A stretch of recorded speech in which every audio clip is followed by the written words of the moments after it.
ಕಟಕಟೆಯಲ್ಲಿ ಹಿಜಾಬ್ ಕಾಲೇಜಿನಲ್ಲಿ ಕಾಳಗ ಕಾರ್ಯಕ್ರಮಕ್ಕೆ ಸ್ವಾಗತ. ನಾನು ಹರಿಪ್ರಸಾದ್. ನಾನು ರಂಗನಾಥ್ ಭಾರದ್ವಾಜ್. ಸಾಕಷ್ಟು ಸಂಗತಿಗಳನ್ನ ಮಾತಾಡಬೇಕು. ಒಂದು ಕಿಡಿ ಅದು ಒಂದು ಜ್ವಾಲೆಯಾಗಿದೆ, ಈಗ ಧಗಧಗ ಅಂತ ಉರಿತಾ ಇದೆ, ಇಡೀ ರಾಜ್ಯಾದ್ಯಂತ ಇದು ವ್ಯಾಪಿಸಿದೆ. ಸೊ ಇಂಥ ಸಂದರ್ಭದಲ್ಲಿ ಈಗ ಅದರ ಪರಿಣಾಮಗಳಿದೆಯಲ್ಲ, ಆ ಪರಿಣಾಮಗಳನ್ನು ಮುಂದಿನ ದಿನಗಳಲ್ಲಿ ನೋಡಬೇಕಾಗತ್ತೆ. ಕೋರ್ಟಲ್ಲಿ ತೀರ್ಪು ಬರ್ಬೋದು, ಹೇಳ್ಬೋದು, ಎಲ್ಲ ಸಂಗತಿಗಳು. ಆದರೆ ಕೆಟ್ಟಿರುವಂಥ ಮನಸ್ಸಿದೆಯಲ್ಲ, ಅದು ಸರಿಯಾಗಕ್ಕೆ ಸಾಧ್ಯನಾ? ಕೋರ್ಟ್ ಅಂಗಳದಲ್ಲಿ ವಿವಾದ ಇದೆ, ತೀರ್ಪಿನತ್ತ ಎಲ್ಲರ ಚಿತ್ತ ನೆಟ್ಟಿದೆ. ನಿನ್ನೆ ಕೂಡ ಬಹಳಷ್ಟು ಸಂಗತಿಗಳು ಕೋರ್ಟ್ನಲ್ಲಿ ಚರ್ಚೆಗೆ ಬಂದವು, ಬಹಳಷ್ಟು ಸಂಗತಿಗಳು. ಇವತ್ತು ಸರ್ಕಾರ ಹೈಕೋರ್ಟ್ ಮುಂದೆ ತನ್ನ ವಾದವನ್ನು ಮಂಡಿಸುತ್ತೆ.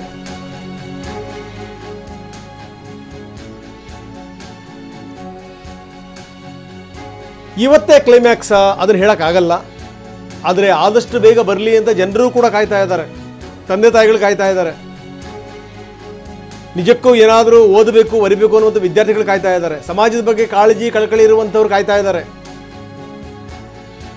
ಬೆಂಕಿ ಹಚ್ಚೋರಿಗೆ ಇದರ ಪರಿಣಾಮಗಳೇನು ಅಂತ ಗೊತ್ತಾಗಲ್ಲ. ಆದರೆ ನಿಜಕ್ಕೂ ಕಾಳಜಿ ಕಳಕಳಿ ಇರುವಂಥವ್ರಿಗೆ ಮನಸ್ಸಿಗೆ ಬೇಜಾರಾಗುತ್ತೆ. ಸಮಾಜ ಯಾವ ದಿಕ್ಕಿನ ಕಡೆ ಸಾಗ್ತಾ ಇದೆಯಪ್ಪ ದೇವರೇ ಅಂತ.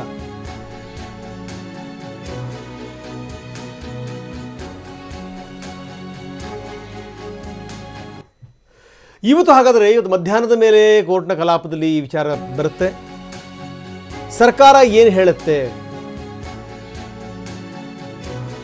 ಯಾವ ರೀತಿ ವಾದ ಮಂಡನೆ ಮಾಡುತ್ತೆ, ಇವತ್ತು ವಿಚಾರಣೆ ಮುಂದುವರಿಯುತ್ತೆ. ಮಧ್ಯಾಹ್ನದ ಮೇಲೆ ಮಧ್ಯಾಹ್ನ 2:30ಕ್ಕೆ ವಿಚಾರಣೆ ಆರಂಭ ಆಗುತ್ತೆ.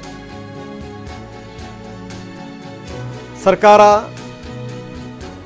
ಯಾವ್ಯಾವ ಸಂಗತಿಗಳನ್ನು ಹೇಳುತ್ತೆ, ಬಹುಶಃ ಇವತ್ತು ಕೋರ್ಟ್ ಕೇಳುತ್ತೆ ಸರ್ಕಾರಕ್ಕೆ, ಒಂದು ಸಣ್ಣ ಸಂಗತಿಯನ್ನು ಇಷ್ಟು ದೊಡ್ಡದಾಗಿ ಯಾಕೆ ಮಾಡಿದ್ರಿ, ಯಾಕೆ ಇದಕ್ಕೆ ಆರಂಭದಲ್ಲಿ ಕಡಿವಾಣ ಹಾಕಲಿಲ್ಲ. AG ಪ್ರಭುಲಿಂಗನಾವಡಗಿ ಇವತ್ತು ವಾದವನ್ನು ಮಂಡಿಸ್ತಾರೆ.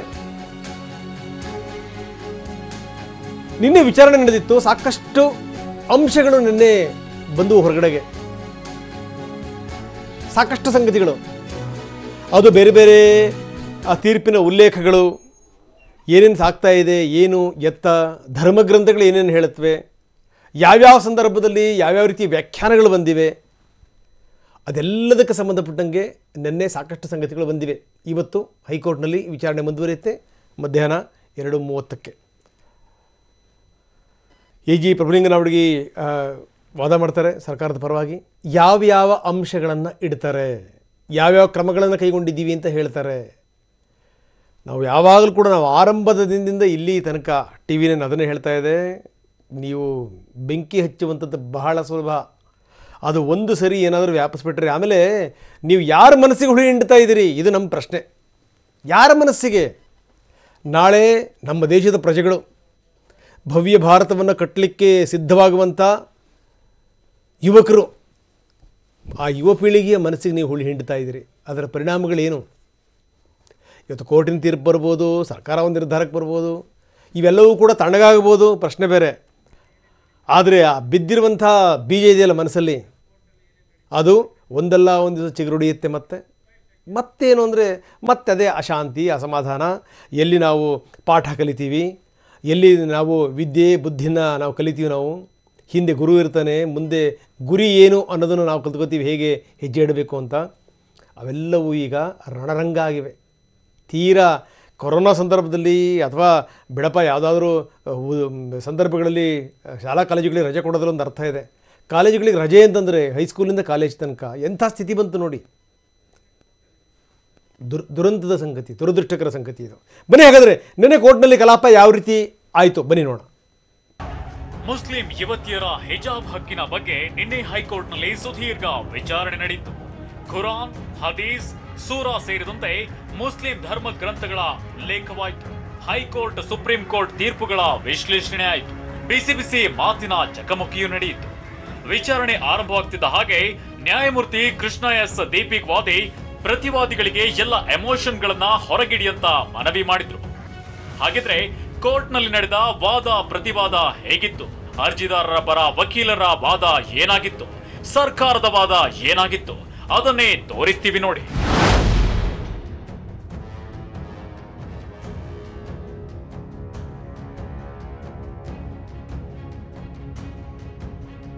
ಹಲವು ಕಾಲೇಜುಗಳಲ್ಲಿ ಪ್ರತಿಭಟನೆ ಆರಂಭವಾಗಿದೆ.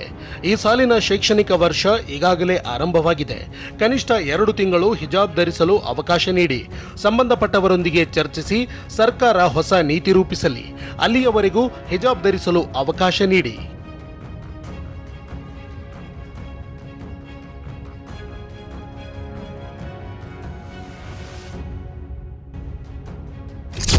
ಮಧ್ಯಂತರ ಆದೇಶ ನೀಡಬಾರದು. ಸರ್ಕಾರ ಕರ್ನಾಟಕ ಶಿಕ್ಷಣ ಕಾಯ್ದೆಯಡಿ ಸಮವಸ್ತ್ರ ನಿಗದಿಪಡಿಸಿ ಆದೇಶ ಹೊರಡಿಸಿದೆ. ಕಾಲೇಜಿನ ಸಮಿತಿಗಳು ಸಮವಸ್ತ್ರದ ಬಗ್ಗೆ ನಿರ್ಧಾರ ಮಾಡುತ್ತವೆ. ವಿದ್ಯಾರ್ಥಿಗಳು 2 ಮನಸ್ಥಿತಿಯಲ್ಲಿದ್ದಾರೆ. ಸರ್ಕಾರ ಎಲ್ಲ ಅಂಶಗಳನ್ನು ಪರಿಗಣಿಸಿ ನೀತಿ ರೂಪಿಸಿದೆ. ವಿದ್ಯಾರ್ಥಿಗಳು ರಸ್ತೆಗಿಳಿಯುವ ಸ್ಥಿತಿ ಎದುರಾಗಿದೆ. ಇಂತಹ ಸ್ಥಿತಿ ಮುಂದುವರಿಯಬಾರದು. ಪ್ರಪಂಚ ನಮ್ಮ ಕಡೆ ನೋಡ್ತಿದೆ. ನಾವು ಬುರ್ಖಾ ಬಗ್ಗೆ ವಿಚಾರಣೆ ನಡೆಸುತ್ತಿಲ್ಲ. ಹಿಜಾಬ್ ಇಸ್ಲಾಂ ಧರ್ಮದ ಮೂಲಭೂತ ಆಚರಣೆಯೇ ಎಂಬುದು ನಿಮ್ಮ ವಾದವೇ? ಸಂವಿಧಾನದಲ್ಲಿ ಇಚ್ಛಿಸಿದ ಬಟ್ಟೆ ಧರಿಸಲು ಮೂಲಭೂತ ಹಕ್ಕಿದೆ. ಸಂವಿಧಾನದ 19ನೇ ವಿಧಿ ಅಡಿ ಲಭ್ಯವಿರುವ ಹಕ್ಕನ್ನ ಸಾರ್ವಜನಿಕ ಸುವ್ಯವಸ್ಥೆ ಹೆಸರಲ್ಲಿ ದಮನ ಮಾಡುತ್ತಿದ್ದಾರೆ. ಹಿಜಾಬ್ ಧರಿಸುವುದು ಇಸ್ಲಾಂ ಧರ್ಮದ ಅತ್ಯಗತ್ಯ ಅಂಶ. ಸಂವಿಧಾನದ 21ನೇ ವಿಧಿಯಡಿ ಖಾಸಗಿತನದ ಹಕ್ಕು ಆಗಿದೆ. ಸರ್ಕಾರಕ್ಕೆ ಉಡುಪು ನಿಯಂತ್ರಿಸುವ ಅಧಿಕಾರವಿಲ್ಲ. ಕುರಾನ್ನ ಪ್ಯಾರಾ 25 ಓದಿ. ಮಹಿಳೆಯರು ಧರಿಸಬೇಕಾದ ಬಟ್ಟೆಯ ಬಗ್ಗೆ ಕುರಾನ್ ತಿಳಿಸಿದೆ. ಖಾಸಗಿ ಅಂಗಗಳನ್ನ ಬಟ್ಟೆಯಿಂದ ಮುಚ್ಚಬೇಕೆಂದು ಹೇಳಿದೆ. ತಲೆಯನ್ನು ಬಟ್ಟೆಯಿಂದ ಮರೆಮಾಚಬೇಕೆಂದು ಹೇಳಿದೆ. ಪತಿ, ಮಕ್ಕಳು, ಸಖಿಯರು ಸೇರಿ ಕೆಲವೇ ಕುಟುಂಬದವರ ಮುಂದೆ ಮಾತ್ರ ವಿನಾಯಿತಿ ಇದೆ. ಆಪ್ತ ವರ್ಗದ ಮುಂದೆ ಮಾತ್ರ ಹಿಜಾಬ್ಗೆ ವಿನಾಯಿತಿ ಇದೆ. ಕುರಾನ್ನಲ್ಲಿ ಸೂಚಿಸಲಾಗಿರುವ ಹಿಜಾಬ್ ಇಸ್ಲಾಂನ ಅತ್ಯಗತ್ಯ ಭಾಗ. ಧಾರ್ಮಿಕ ಆಚರಣೆ, ಸರ್ಕಾರದ ನಿಯಮದ ನಡುವೆ ಗೊಂದಲವಿದ್ದಾಗ ಕೋರ್ಟ್ ಇದನ್ನ ತೀರ್ಮಾನಿಸಬೇಕು. ರತಿಲಾಲ್ ಗಾಂಧಿ ಪ್ರಕರಣ ಶಿರೂರು ಮಠದ ಕೇಸ್ ಪರಿಗಣಿಸಬಹುದು. ಧರ್ಮದ ಅತ್ಯಗತ್ಯವಾದ ಅಂಶಗಳು ಎಂದರೇನು? ಧರ್ಮದ ಮೂಲಭೂತ ಅಂಶಗಳಿಗೆ ಪೂರಕವಾದ ಆಚರಣೆಗಳು. ಈ ಆಚರಣೆಗಳು ಧರ್ಮದ ಅತ್ಯಗತ್ಯ ಭಾಗಗಳಾಗಿರಬೇಕು. ಹದೀಸ್ ಸೂರಾಗಳಲ್ಲಿ ಈ ಬಗ್ಗೆ ಸ್ಪಷ್ಟವಾಗಿ ಉಲ್ಲೇಖವಾಗಿದೆ. ಹಿಜಾಬ್ ಕೂದಲು ಕುತ್ತಿಗೆ ಮುಚ್ಚಬೇಕು. ಕೈ ಮುಖ ಬಿಟ್ಟು ಉಳಿದುದನ್ನ ಅಪರಿಚಿತರಿಗೆ ತೋರಿಸಬಾರದು. ಸಡಿಲವಾದ ಉದ್ದನೆಯ ಬಟ್ಟೆಯನ್ನು ತೊಡಬೇಕು. ಮುಸ್ಲಿಂ ವಸ್ತ್ರ ಸಂಹಿತೆಯ ಉಲ್ಲಂಘನೆಯಾದರೆ ಶಿಕ್ಷೆ ಇದೆ. ಹದೀಸ್ನಲ್ಲಿ ವಸ್ತ್ರ ಸಂಹಿತೆ ಉಲ್ಲಂಘನೆ ಬಗ್ಗೆ ತಿಳಿಸಲಾಗಿದೆ. ಮುಸ್ಲಿಂ ಮಹಿಳೆ ಧರ್ಮಾನುಸಾರ ವಸ್ತ್ರ ಧರಿಸುವುದು ಮೂಲಭೂತ ಹಕ್ಕು. ಕೇರಳ ಹೈಕೋರ್ಟ್ ಈ ಹಕ್ಕನ್ನ ಗುರುತಿಸಿದೆ. ಪರೀಕ್ಷೆ ವೇಳೆ ಹಿಜಾಬ್ ಧರಿಸಲು ಹೈಕೋರ್ಟ್ ಅನುಮತಿಸಿದೆ. ಸಿಖ್ಖರಿಗೆ ಪಂಚಕಗಳನ್ನು ಕಡ್ಡಾಯ ಮಾಡಲಾಗಿದೆ. ಗುರು ಗ್ರಂಥ ಸಾಹಿಬದಲ್ಲಿ ಇದನ್ನ ಉಲ್ಲೇಖಿಸಲಾಗಿದೆ. ಕೇಶ್, ಕಂಗನ್, ಕಡಾ, ಕಚ್ಚಾ, ಕೃಪಾನ್ ಕಡ್ಡಾಯ. ಇದು ಸಿಖ್ಖರ ಅತ್ಯಗತ್ಯ ಧಾರ್ಮಿಕ ಆಚರಣೆ. ಇದೇ ರೀತಿ ಹಿಜಾಬ್ ಕೂಡ ಅತ್ಯಗತ್ಯ ಧಾರ್ಮಿಕ ಆಚರಣೆಯೇ? ಹಿಜಾಬ್ ಕೂಡ ಅತ್ಯಗತ್ಯ ಧಾರ್ಮಿಕ ಆಚರಣೆ. ಸಾರ್ವಜನಿಕ ಸುವ್ಯವಸ್ಥೆಯ ನೆಪದಲ್ಲಿ ಧಾರ್ಮಿಕ ಆಚರಣೆಗೆ ಅಡ್ಡಿ ಮಾಡಿದ್ದಾರೆ. ಹಿಜಾಬ್ ಧರಿಸಿ ಹೋದರೆ ಯಾರಿಗೂ ತೊಂದರೆ ಇಲ್ಲ. ಹೊರಗಡೆ ಧರಿಸಬಹುದು. ಶಾಲೆಯೊಳಗೆ ಧರಿಸಬಾರದೆಂದರೆ ಅದೆಂತಹ ನೀತಿ? ಧಾರ್ಮಿಕ ಅಸ್ಪೃಶ್ಯತೆಗೆ ಸರ್ಕಾರ ಅವಕಾಶ ಮಾಡಿಕೊಟ್ಟಿದೆ. ನಿನ್ನೆ ಹಿಜಾಬ್ ಧರಿಸಿದ್ದವರನ್ನ ಪ್ರತ್ಯೇಕವಾಗಿ ಕೂರಿಸಿದ್ದರು. ಅರ್ಜಿದಾರರು ಇಲ್ಲಸಲ್ಲದ ಆರೋಪ ಮಾಡುತ್ತಿದ್ದಾರೆ. ಇದಕ್ಕೆ ನನ್ನ ಆಕ್ಷೇಪವಿದೆ. ಇಂಥ ಹೇಳಿಕೆಗಳಿಂದ ಸಮಾಜದ ಮೇಲೆ ಗಂಭೀರ ಪರಿಣಾಮವಾಗಲಿದೆ. ಕಾನೂನು ಸುವ್ಯವಸ್ಥೆಗೆ ಧಕ್ಕೆ ತರಲು ಯತ್ನ ನಡೆಯುತ್ತಿದೆ. ಧರಣಿ, ಪ್ರತಿಭಟನೆಗೆ ನಿರ್ಬಂಧ ಹೇರುವಂತೆ ನಾನು ಮನವಿ ಮಾಡುತ್ತೇನೆ. ಸರ್ಕಾರದ ಕ್ರಮ ಸಂವಿಧಾನದ 25ನೇ ವಿಧಿಗೆ ವಿರುದ್ಧವಾಗಿದೆ. ಸರ್ಕಾರಕ್ಕೆ ಸಮವಸ್ತ್ರ ಆದೇಶ ಹೊರಡಿಸುವ ಅಧಿಕಾರವಿಲ್ಲ. ವಿಚಾರಣೆ ಇನ್ನಷ್ಟು ಕಾಲ ಹಿಡಿಯುವ ಸಾಧ್ಯತೆ ಇದೆ. ಹೀಗಾಗಿ ಹಿಜಾಬ್ನೊಂದಿಗೆ ಕಾಲೇಜಿಗೆ ತೆರಳಲು ಅನುಮತಿ ನೀಡಿ. ಹೈಕೋರ್ಟ್ ತೀರ್ಪಿನವರೆಗೆ ಅನುಮತಿ ನೀಡಿ. ಅರ್ಥಪೂರ್ಣ ವಿಚಾರಣೆ ನಡೆಸಿದ ನ್ಯಾಯಮೂರ್ತಿಗಳಿಗೆ ಧನ್ಯವಾದ ಹೇಳುತ್ತೇನೆ. ಅರ್ಜಿದಾರರ ಸಂಪೂರ್ಣ ವಾದ ಕೇಳಿದ್ದೇನೆ. ನಮ್ಮ ನಾಡಿನ ಎಲ್ಲಾ ಜನರು ಒಳ್ಳೆಯ ಜನರೆಂದೇ ಭಾವಿಸಿದ್ದೇನೆ. ಕೆಲವರಷ್ಟೇ ಶಾಂತಿಗೆ ಭಂಗ ತರುವವರು. ವಿದ್ಯಾರ್ಥಿಗಳು ಹೊಡೆದಾಟದಲ್ಲಿ ತೊಡಗುವುದು ಸರಿಯಲ್ಲ. ಶಾಂತಿ, ಸುವ್ಯವಸ್ಥೆ ಕಾಪಾಡಬೇಕು. ಸಾರ್ವಜನಿಕರ ವಿವೇಚನೆಯಲ್ಲಿ ವಿಶ್ವಾಸ ಹೊಂದಿದ್ದೇನೆ.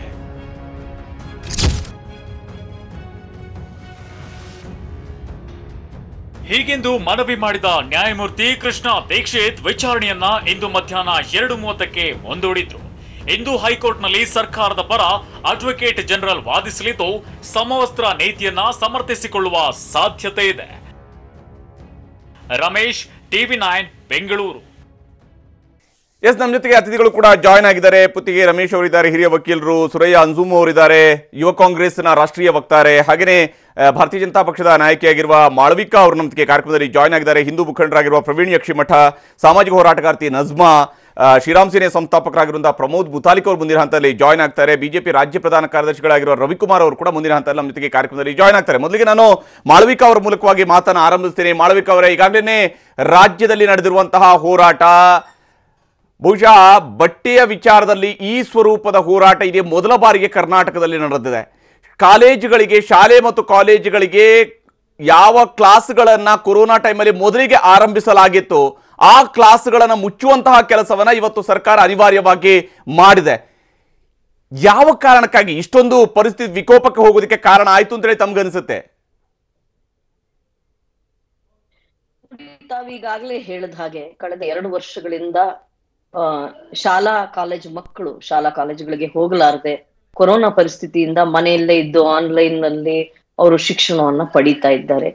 ಈಗ ಕಳೆದ ಕೆಲವು ತಿಂಗಳುಗಳಿಂದ ಕೆಲವು ಶಾಲೆಗಳು ತೆರೆದು ಮುಚ್ಚಿ, ಹೀಗೆ ಅಂದ್ರೆ ಕೋವಿಡ್ ಸಿಚುವೇಶನ್ ನ ನೋಡ್ಕೊಂಡು ತೆರೆದು ಮುಚ್ಚಿ ಹೀಗೆಲ್ಲ ಮಾಡ್ಕೊಂಡು ಹೋಗ್ತಾ ಇರುವಾಗ ಈ ಹಿಜಾಬ್ನ ಈ ಒಂದು ಬೆಳವಣಿಗೆ ಏನಿದೆ, ಇದು ಆದಾಗಲಿಂದ ಪರಿಸ್ಥಿತಿ ಒಂದು ರೀತಿಯ ಗಂಭೀರ ಸ್ಥಿತಿಯನ್ನ ಪಡ್ಕೊಂಡಿದೆ. ಈಗಾಗಲೇ ಅನೇಕ ದಾಖಲೆಗಳು ಅಥವಾ ಅನೇಕ ಬಗೆಯ ಬೇರೆ ಬೇರೆ ರೀತಿಯ ಫೋಟೋಗ್ರಾಫ್ಗಳನ್ನ ನಾವು ನೋಡಿದ್ದೀವಿ. ಈ ಹಿಂದೆ ಇದೇ ಕಾಲೇಜ್ನಲ್ಲಿ, ಅಂದ್ರೆ ಎಲ್ಲಿ ಉಡುಪಿಯ ಕಾಲೇಜ್ನಲ್ಲಿ ಇದೆಲ್ಲ ಪ್ರಾರಂಭ ಆಯ್ತು, ಸರ್ಕಾರಿ ಕಾಲೇಜ್ನಲ್ಲಿ, ಅಲ್ಲಿ ಇದೇ ಹೆಣ್ಮಕ್ಳು ಹಿಜಾಬ್ ಇಲ್ದೆ ಅಂದ್ರೆ ಶಾಲೆಗಳಿಗೆ ಹೋಗ್ತಾ ಇದ್ರು, ಕ್ಲಾಸ್ ರೂಮ್ ಹೋಗ್ತಾ ಇದ್ರು ಅಂತ ದಿಢೀರಂತ ಅವರು ಯಾತಕ್ಕಾಗಿ ಹೀಗೆ ನಾವು ಹಿಜಾಬ್ ಹಾಕೋತೀವಿ ಅಂತ ಹಠ ಹಿಡಿಯೋಕ್ ಶುರು ಮಾಡಿದ್ರು, ಅದಕ್ಕೆ ಪ್ರೇರಣೆ ಎಲ್ಲಿಂದ ಬಂತು ಅನ್ನೋದನ್ನ ಸರ್ಕಾರ ತನಿಖೆ ಮಾಡಿ ಕಂಡು ಹಿಡಿಯತ್ತೆ. ಅದೇನು ಆ ದಿನಗಳು ಬಹಳ ದೂರ ಇಲ್ಲ ಯಾರಿಗೆ ಇದಕ್ಕೆಲ್ಲ ಕಾರಣೀಭೂತರು ಅನ್ನುವಂಥದ್ದು. ಆದ್ರೆ ರಾಜಕೀಯಗೊಳಿಸುವುದರಲ್ಲಿ ಬಹಳ ಸಕ್ಷಮ್ಯವಾಗಿ ಕಾಂಗ್ರೆಸ್ ಪಕ್ಷ ಈ ಒಟ್ಟು ಪ್ರಕರಣವನ್ನ ಮುಂದಕ್ಕೆ ತೆಗೆದುಕೊಂಡು ಹೋಗಿದೆ. ಈಗ ನಿನ್ನೆ ನಡೆದಿದ್ದ ಇದನ್ನೇ ತೆಗೆದುಕೊಂಡ್ರೆ ನೀವು, ಧ್ವಜಸ್ತಂಭ ಖಾಲಿ ಇದ್ದ ಧ್ವಜಸ್ತಂಭದಲ್ಲಿ ಆ ಹುಡುಗ ಕೇಸರಿ ಧ್ವಜವನ್ನ ಹಾಕಿದ್ದಾನೆ, ನಂತರ ಇಳಿಸಿದ್ದಾನೆ. ಅವರು ಡಿ ಕೆ ಶಿವಕುಮಾರ್ ಅವರು ರಾಜ್ಯದ ಒಬ್ಬ ಹಿರಿಯ ನಾಯಕರು, ಅವರು ಮಂತ್ರಿಗಳಾಗಿದ್ದವರು, ಕಾಂಗ್ರೆಸ್ ಪಕ್ಷದ ಮುಖ್ಯಸ್ಥರು, ಅವ್ರೇನಂತಾರೆ, ರಾಷ್ಟ್ರ ಧ್ವಜವನ್ನ ಇಳಿಸಲಾಯಿತು ಅಂತ ಟ್ವೀಟ್ ಮಾಡ್ತಾರೆ, ಅಂತ ಹೇಳಿಕೆಗಳನ್ನ ಕೊಡ್ತಾರೆ, ಸುಳ್ಳು ಹೇಳಿಕೆಗಳನ್ನ, ಬೇಜವಾಬ್ದಾರಿಯುತ ಹೇಳಿಕೆಗಳನ್ನ, ಮೊದಲೇ ಉದ್ವಿಗ್ನಗೊಂಡಿರುವ ಪರಿಸ್ಥಿತಿಯನ್ನ ಇನ್ನಷ್ಟು ಉದ್ವಿಗ್ನಗೊಳಿಸುವಂತಹ ಹೇಳಿಕೆಗಳನ್ನ ಕೊಡ್ತಾರೆ. ರಾಜಕೀಯ ಪಕ್ಷಗಳು ಇವೆಲ್ಲದರಿಂದ ದೂರ ಉಳಿದ್ರೆ ಸರ್ಕಾರ ಸರಿಯಾದ ಕ್ರಮವನ್ನ ತೆಗೆದುಕೊಂಡು ಶಾಲೆಗೆ ಮಕ್ಕಳು ಬರುವಂತೆ ಮಾಡುತ್ತೆ. ಇವತ್ತು ಹೈಕೋರ್ಟ್ ಮುಂದೆ ಈ ಪ್ರಕರಣ ಇದೆ. ಹೈಕೋರ್ಟ್ ಹೇಳೋದನ್ನ ನಾವೆಲ್ಲರೂ ಆಲಿಸಿ ತಾಳ್ಮೆಯಿಂದ ಕೇಳೋಣ ಅಲ್ಲ. ವೆದರ್ ಹಿಜಾಬ್ 2-3 ವಿಚಾರಗಳಿದೆ ರಂಗನಾಥ್ ಅವರೇ, ನಾನು ಹೇಳಿ ಮುಗಿಸ್ಬಿಡ್ತೀನಿ. ಯಾಕೆಂದ್ರೆ ಬೇರೆ ಬೇರೆ ಡಿಬೇಟ್ ಕರೀತಾ ಇದ್ದಾರೆ. ನಾನು ಹೇಳಿ ಮುಗಿಸ್ಬಿಡ್ತೀನಿ, ಆಮೇಲೆ ನಿಮ್ ಜವಾಬ್ ಕೇಳಿ ಪ್ರಶ್ನೆ ಇದ್ರೆ ಉತ್ತರ ಹೇಳ್ತೀನಿ. ಇದೊಂದು ವಿಷಯ. ಆದ್ರೆ 2ನೇ ವಿಷಯ, ಯಾವ್ದು ಹಿಜಾಬ್ ಅಲ್ಲಿ ಶುರುವಾಯ್ತು ಅಂದ್ರೆ ಈ ತಲೆಗೆ ಸ್ಕಾರ್ಫ್ ಹಾಕೊಳ್ಳೋದ್ರಲ್ಲಿ ಶುರುವಾಯ್ತು, ಅದು ಇವತ್ತು ಬುರ್ಖಾಲ್ ಬಂದ್ ನಿಂತಿದೆ. ಅದಕ್ಕೆ ಪ್ರತಿಯಾಗಿ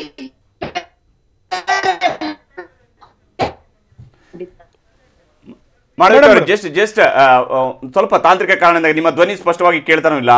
ಜಸ್ಟ್ ನಾನು ಜೊತೆಗೆ ಮಾತಾಡ್ತೀನಿ. ಬರೀ ನಾನು ಚರ್ಚೆನ ಮುಂದುವರಿಸ್ತಾ ಇದ್ದೀನಿ ಮಾಳವಿಕಾ ಅವಿನಾಶ್ ಅವ್ರ ಜೊತೆಗೆ.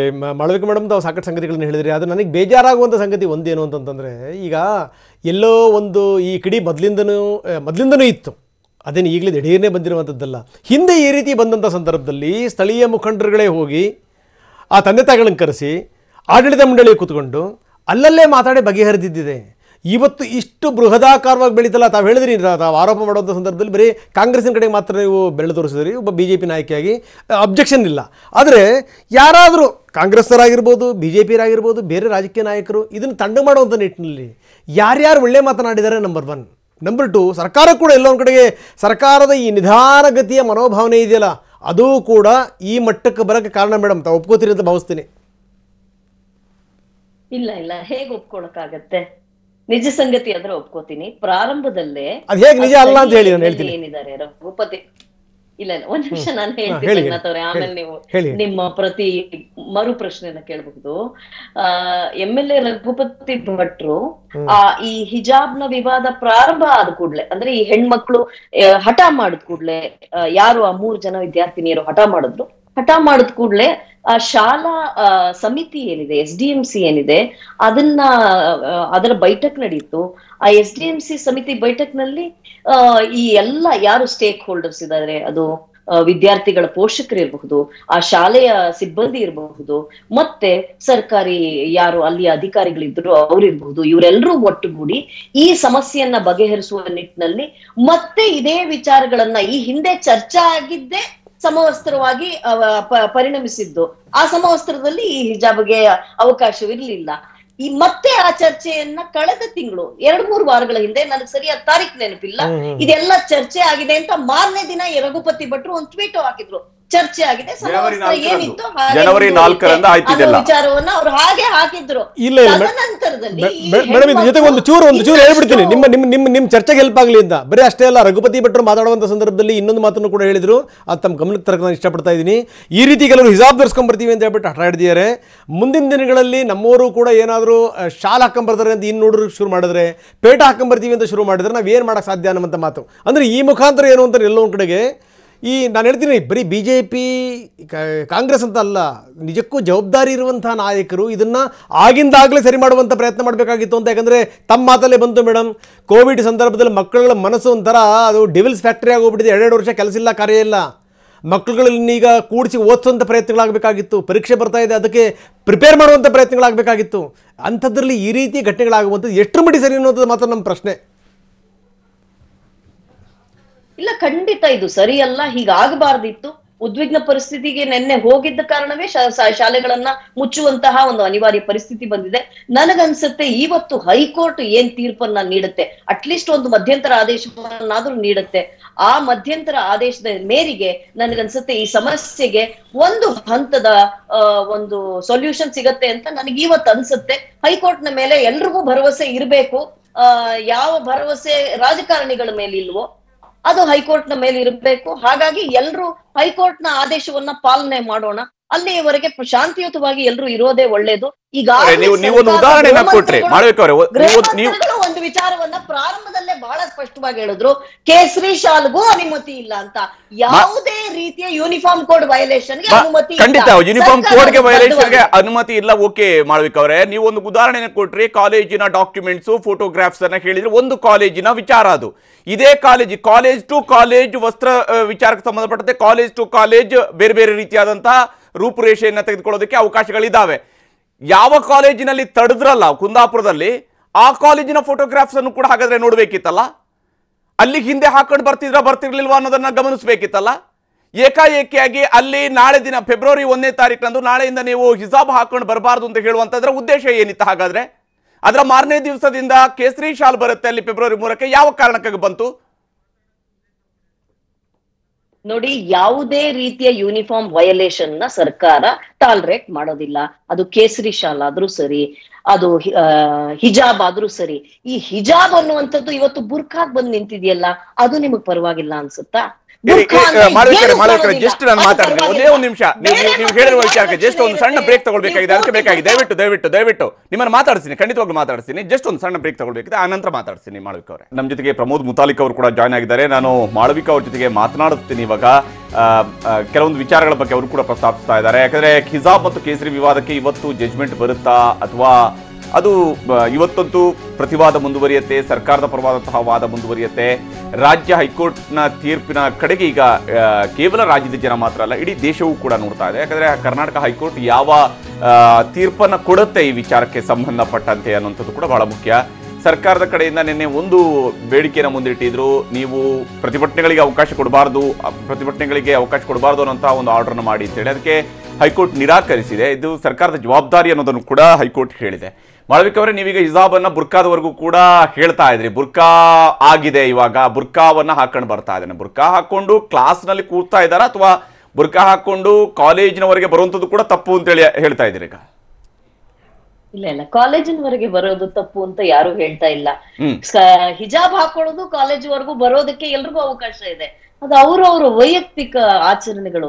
ಇದ್ರ ಬಗ್ಗೆ ತಕರಾರು ತೆಗಿಯಕ್ಕೆ ಯಾರಿಗೂ ಅಧಿಕಾರ ಇಲ್ಲ. ಕಾಲೇಜಿನೊಳಗಡೆ ಮಕ್ಕಳ ಮಧ್ಯೆ ಭೇದ ಭಾವ ಬರಬಾರ್ದು. ನಾವು ಶ್ರೀಮಂತರು, ನಾವು ಬಡವರು, ನಾವು ಅಂತವ್ರು, ನಾವು ಇಂಥವ್ರು, ನಾವು ಮಧ್ಯಮ ವರ್ಗ, ನಾವು ಹಿಂದೂ, ನಾವು ಮುಸಲ್ಮಾನು, ಈ ಎಲ್ಲಾ ಮಕ್ಕಳ ಮಧ್ಯೆ ವೈಮನಸ್ಯ ಬರಬಾರ್ದು ಅಂತ ತಾನೇ ಯೂನಿಫಾರ್ಮ್ ಅನ್ನೋದನ್ನೇ ಪ್ರಿಸ್ಕ್ರೈಬ್ ಮಾಡೋದು. ಈಗ ನಾವೆಲ್ಲರೂ ಹಾಕೊಂಡು ಹೋಗ್ಲಿಲ್ವಾ? ನಮ್ಮೊಬ್ಬಳೆ ಹಾಕೊಳಕ್ ಬಿಡ್ತಿರ್ಲಿಲ್ಲ. ಇಲ್ಲ. ಏನ್ ಇವಾಗ ಯೂನಿಫಾರ್ಮ್ ಅಂದ್ರೆ ಯೂನಿಫಾರ್ಮ್, ಒಂದಿನ ಶೂ ಮಿಸ್ ಆದ್ರೆ ಮನೆಯಿಂದ ಚೀಟಿ ತಗೊಂಡು ಹೋಗ್ಬೇಕಾಗಿತ್ತು, ನನ್ನ ಮಗಳಿಗೆ ಇವತ್ತು ಈ ಕಾರಣಕ್ಕೆ ಶೂ ಹಾಕೊಳಕ್ ಆಗ್ತಿಲ್ಲ ಅಂತ, ಇಲ್ಲಾಂದ್ರೆ ಆಚೆ ನಿಲ್ಸೋರು ನಮ್ಮನ್ನ. ಹೀಗಿದ್ದ ವಾತಾವರಣವನ್ನ ಇಷ್ಟೊಂದು ಕಲುಷಿತ ಮಾಡೋ ಅಗತ್ಯ ಏನಿತ್ತು?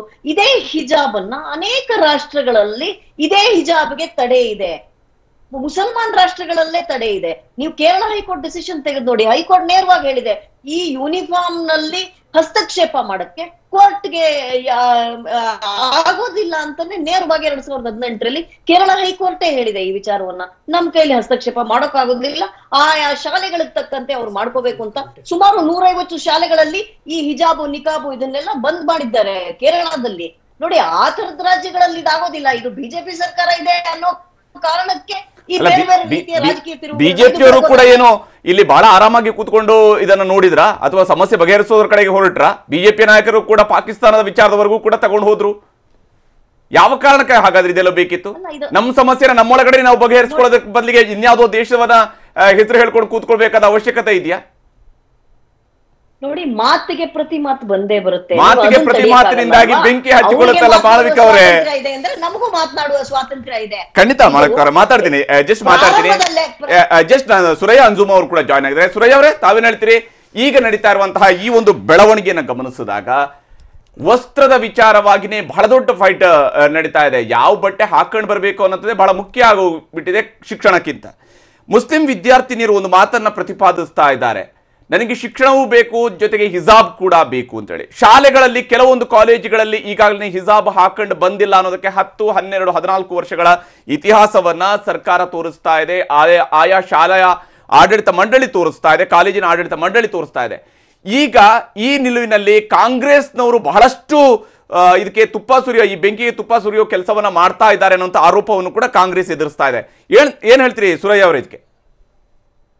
ಮೊದಲನೇದಾಗಿ ಕಾಂಗ್ರೆಸ್ ಯಾವುದೇ ತುಪ್ಪ ಸುರಿಯುವಂತ ಕೆಲಸ ಮಾಡ್ತಾ ಇಲ್ಲ. ಇಲ್ಲಿ ನಮ್ಮ ರಾಷ್ಟ್ರೀಯ ನಾಯಕರುಗಳು ಹಾಗೆ ನಮ್ಮ ರಾಜ್ಯದ ಎಲ್ಲ ಹಿರಿಯ ನಾಯಕರು ಕ್ಲಿಯರ್ ಆಗಿ ಹೇಳಿದ್ದಾರೆ, ಶಿಕ್ಷಣಕ್ಕೆ ಪ್ರಾಧಾನ್ಯತೆ ನೀಡಿ, ಹಾಗೆ ಹಿಜಾಬ್ ನಮ್ಮ ಮೂಲಭೂತ ಹಕ್ಕು, ಅದನ್ನ ಧರಿಸಬಹುದು, ನಮ್ಗೆ ಸಂವಿಧಾನದಲ್ಲಿ ಅದಕ್ಕೆ ರೈಟ್ಸ್ ಇದೆ ಅನ್ನುವಂತಹ ಮಾತುಗಳನ್ನ ಕೂಡ ಹೇಳಿದ್ದಾರೆ. ಸೊ ಈ ನಿಟ್ಟಿನಲ್ಲಿ ನಾವು ಹೇಳುವ ಸಂದೇಶ ಒಂದೇ, ಗಲಭೆ ಮಾಡಿಕೊಂಡು ವಾತಾವರಣವನ್ನ ಕೆಡಿಸ್ಕೊಳ್ಳಿಕ್ಕೆ ಹೋಗ್ಬೇಡಿ. ಯಾಕಂದ್ರೆ ಕರಾವಳಿ ಅನ್ನುವಂಥದ್ದು ದಕ್ಷಿಣ ಕನ್ನಡ ಹಾಗೂ ಉಡುಪಿ ಜಿಲ್ಲೆ ಎರಡು ಕೂಡ ಒಂದ್ ರೀತಿ ಎಜುಕೇಶನಲ್ ಹಬ್ ಅಂತ ನಾವು ಕರಿತೀವಿ. ಇಲ್ಲಿ ವಿದೇಶದಿಂದ ಆಗಿರ್ಬೋದು, ಬೇರೆ ಬೇರೆ ರಾಜ್ಯದಿಂದ ವಿದ್ಯಾಭ್ಯಾಸ ಕಲೀಲಿಕ್ಕೆ ಬರ್ತಾರೆ. ಸುಮಾರು 20ಕ್ಕೂ ಹೆಚ್ಚು ಮೆಡಿಕಲ್ ಕಾಲೇಜುಗಳು ನಮ್ಮ 2 ಜಿಲ್ಲೆಗಳಲ್ಲಿದೆ. ಆ ವೈದ್ಯಕೀಯ ವಿದ್ಯಾಭ್ಯಾಸಗಳನ್ನ ಮಾಡ್ಲಿಕ್ಕೆ ಬರ್ತಾರೆ. ಇಂತಹ ವಾತಾವರಣಗಳು ನಮ್ಮ ವಿದ್ಯಾರ್ಥಿಗಳಿಂದ ಸೃಷ್ಟಿಯಾದಾಗ ಇನ್ನು ನಮ್ಮ ಬೇರೆ ರಾಜ್ಯದವರು ಆಗಿರ್ಬೋದು, ವಿದೇಶದಿಂದ ಆಗಿರ್ಬೋದು, ಶಿಕ್ಷಣಕ್ಕೆ ಯಾವ ಧೈರ್ಯದಲ್ಲಿ ಕಲಿಸಬಹುದು? ಯಾಕಂದ್ರೆ ವಾತಾವರಣ ಅನ್ನುವಂಥದ್ದು ಆ ರೀತಿ ಕಲುಷಿತವಾಗಿದೆ. 18ರಿಂದ 19 ವರ್ಷದ ಇವತ್ತು ಮಕ್ಕಳು ದಾಂಧಲೆಯನ್ನ ನಡೆಸ್ತಾ ಇದ್ದಾರೆ, ಕಲ್ಲು ತೂರಾಟವನ್ನ ನಡೆಸ್ತಾ ಇದ್ದಾರೆ. ಇದನ್ನ ನಾವು ಖಂಡನೀಯ ಅಂತ ಹೇಳ್ತೀವಿ. ಯಾಕಂದ್ರೆ ಶಿಕ್ಷಣ ಕಲೀಲಿಕ್ಕೆ ಬಂದಂತಹ ಮಕ್ಕಳಿಗೆ ಹಿಜಾಬ್ ಹಾಕ್ಬೇಕು, ಕೇಸರಿ ಶಾಲ್ ಹಾಕ್ಬೇಕು ಅನ್ನುವಂತಹದ್ದನ್ನ ಪ್ರಶ್ನಿಸ್ಲಿಕ್ಕೆ ಎಲ್ಲಾ ರೀತಿಯ ಅಧಿಕಾರವಿದೆ.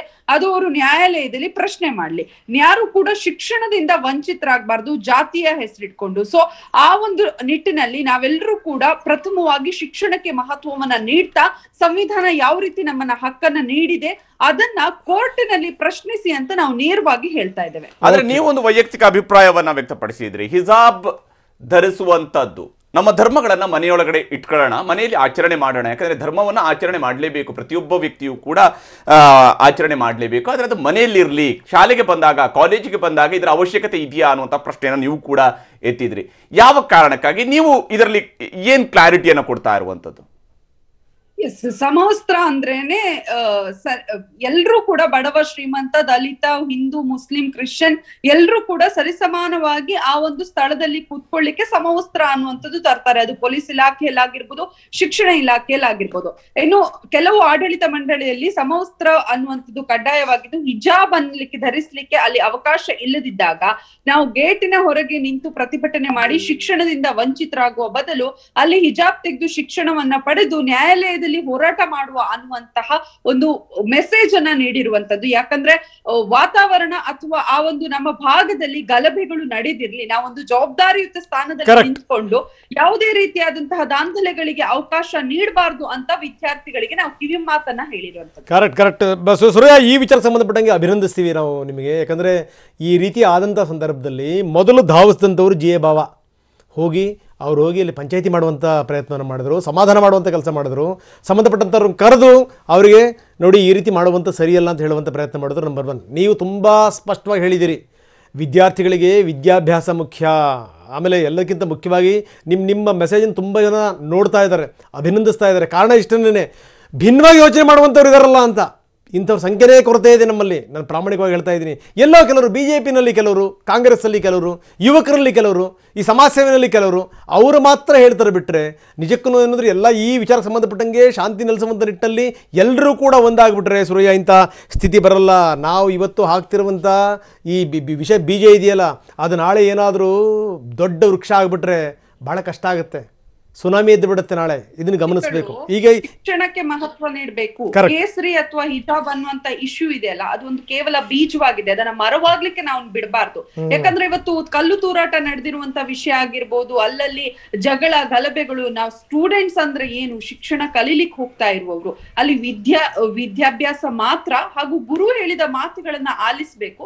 ಹಾಗೆ ನ್ಯಾಯಾಲಯದಲ್ಲಿ ನಮ್ಗೆ ಏನೇ ಹೋರಾಟ ಮಾಡೋದಿದ್ರು ಸಂವಿಧಾನದ ರೈಟ್ಸ್ ಕೊಟ್ಟಿದೆ. ಸೊ ಅಲ್ಲಿ ಹೋಗಿ ಹೋರಾಟ ಮಾಡೋಣ. ಅದು ಬಿಟ್ಟು ಸೌಹಾರ್ದತೆಯನ್ನ ನಾವು ಕಾಪಾಡ್ಕೊಳ್ಬೇಕು, ಗಲಭೆಗಳನ್ನ ಮಾಡ್ಕೊಂಡು ಶಾಂತಿ ಕದಡುವಂತದ್ದು ಮಾಡಬಾರ್ದು ಅನ್ನುವಂತಹ ಒಂದು ಸ್ಪಷ್ಟವಾದ ಸಂದೇಶವನ್ನ ನಾನು ನೀಡಿದ್ದೆ. ಆದ್ರೆ ಅದು ಕೆಲವರಿಗೆ ಹಿಡಿಸ್ಲಿಲ್ಲ.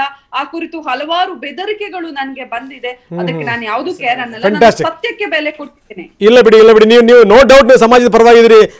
ನನ್ನ ಮಾಳವಿಕರೇ ಕೇಳ್ತೀನಿ. ಮಾಳವಿಕರೇ, ಈಗ ಅವ್ರು ಹೇಳಿದಂಥ ಮಾತನ್ನು ಕೇಳಿದಿರ್ತಾವೆ. ಸುರಯ್ಯ ಅವ್ರು ಹೇಳಿದಂಥ ಮಾತು ಭಾಳ ಅದ್ಭುತವಾದಂಥ ಮಾತು. ಏನು ಅಂತಂದರೆ, ಈ ಏನೇ ಆದರೂ ಕೂಡ ಅದು ನಮ್ಮ ವೈಯಕ್ತಿಕವಾಗಿರಬೇಕು ವಿನಃ ಅದು ಶಿಕ್ಷಣ ವ್ಯವಸ್ಥೆಯ ಮೇಲೆ ನಾಳೆ ನಮ್ಮ ಜೀವನದ ಮೇಲೆ ಪರಿಣಾಮ ಬೀರಬಾರ್ದು ಅನ್ನುವಂಥ ನಿಟ್ಟಿನಲ್ಲಿ ಅವ್ರು ಹೇಳಿರುವಂಥದ್ದು ಕಳಕಳಿಯ ಮಾತುಗಳು. ಏನಂತೀರಿ ಮೇಡಮ್? ಎಸ್ ಪುತ್ತಿಗೆ ರಮೇಶ್ ಅವರೇ ಗಮನಿಸಿದ್ರಿ ಅವ್ರು ಮೇಡಮ್ ಹೇಳಿದಂಥ ಮಾತನ್ನು? Suraiya, no doubt about see that is what see. In fact ನೆನ್ನೆ ಅಂತ ಇದ್ದೆ, 2 ವರ್ಷದಿಂದ ಕಾಲೇಜ್ಗಳೆಲ್ಲ ಯಾವ ಕಾರಣದಿಂದ ಮುಚ್ಚಿತ್ತು. ಈಗ ಒಂದು ತೆಗೆದಿರಾಗ ಇದು ಯಾವುದೋ ಒಂದು 70 ವರ್ಷದಿಂದ ಇಲ್ದಿರೋ ಸುದ್ದಿನ ಸಡನ್ನಾಗಿ ತೆಗೆದು ಅದನ್ನೊಂದು ದೊಡ್ಡ ಇಶ್ಯೂ ಮಾಡಿಕೊಂಡು ಬರ್ತಾ ಇದ್ದಾರಲ್ಲ.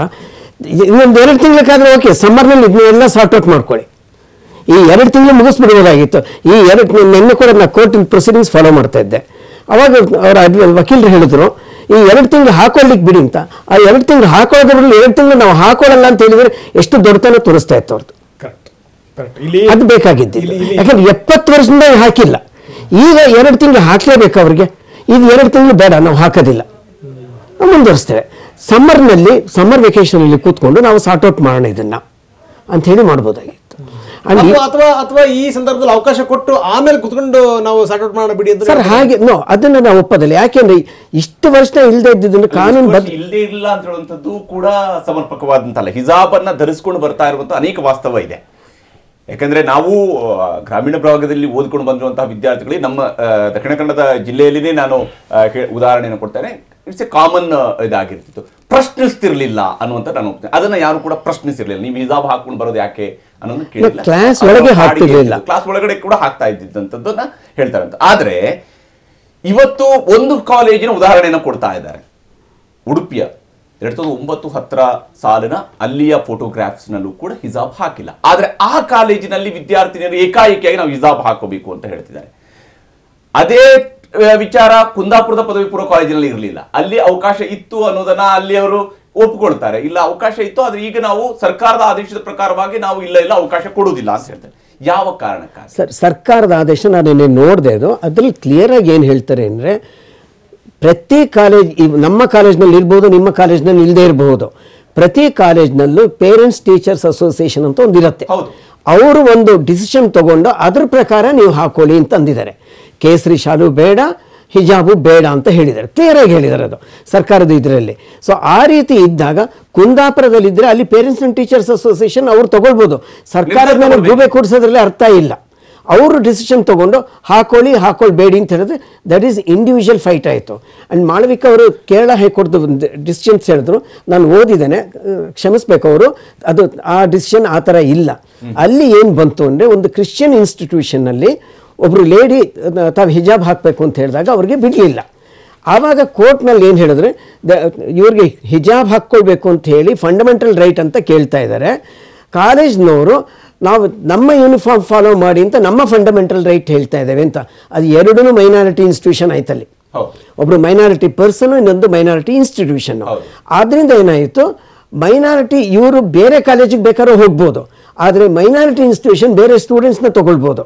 ಆ ರೀತಿ ಇರೋದ್ರಿಂದ ಇನ್ಸ್ಟಿಟ್ಯೂಷನ್ ಪರವಾಗಿ ಜಜ್ಮೆಂಟ್ ಕೊಟ್ಟರು.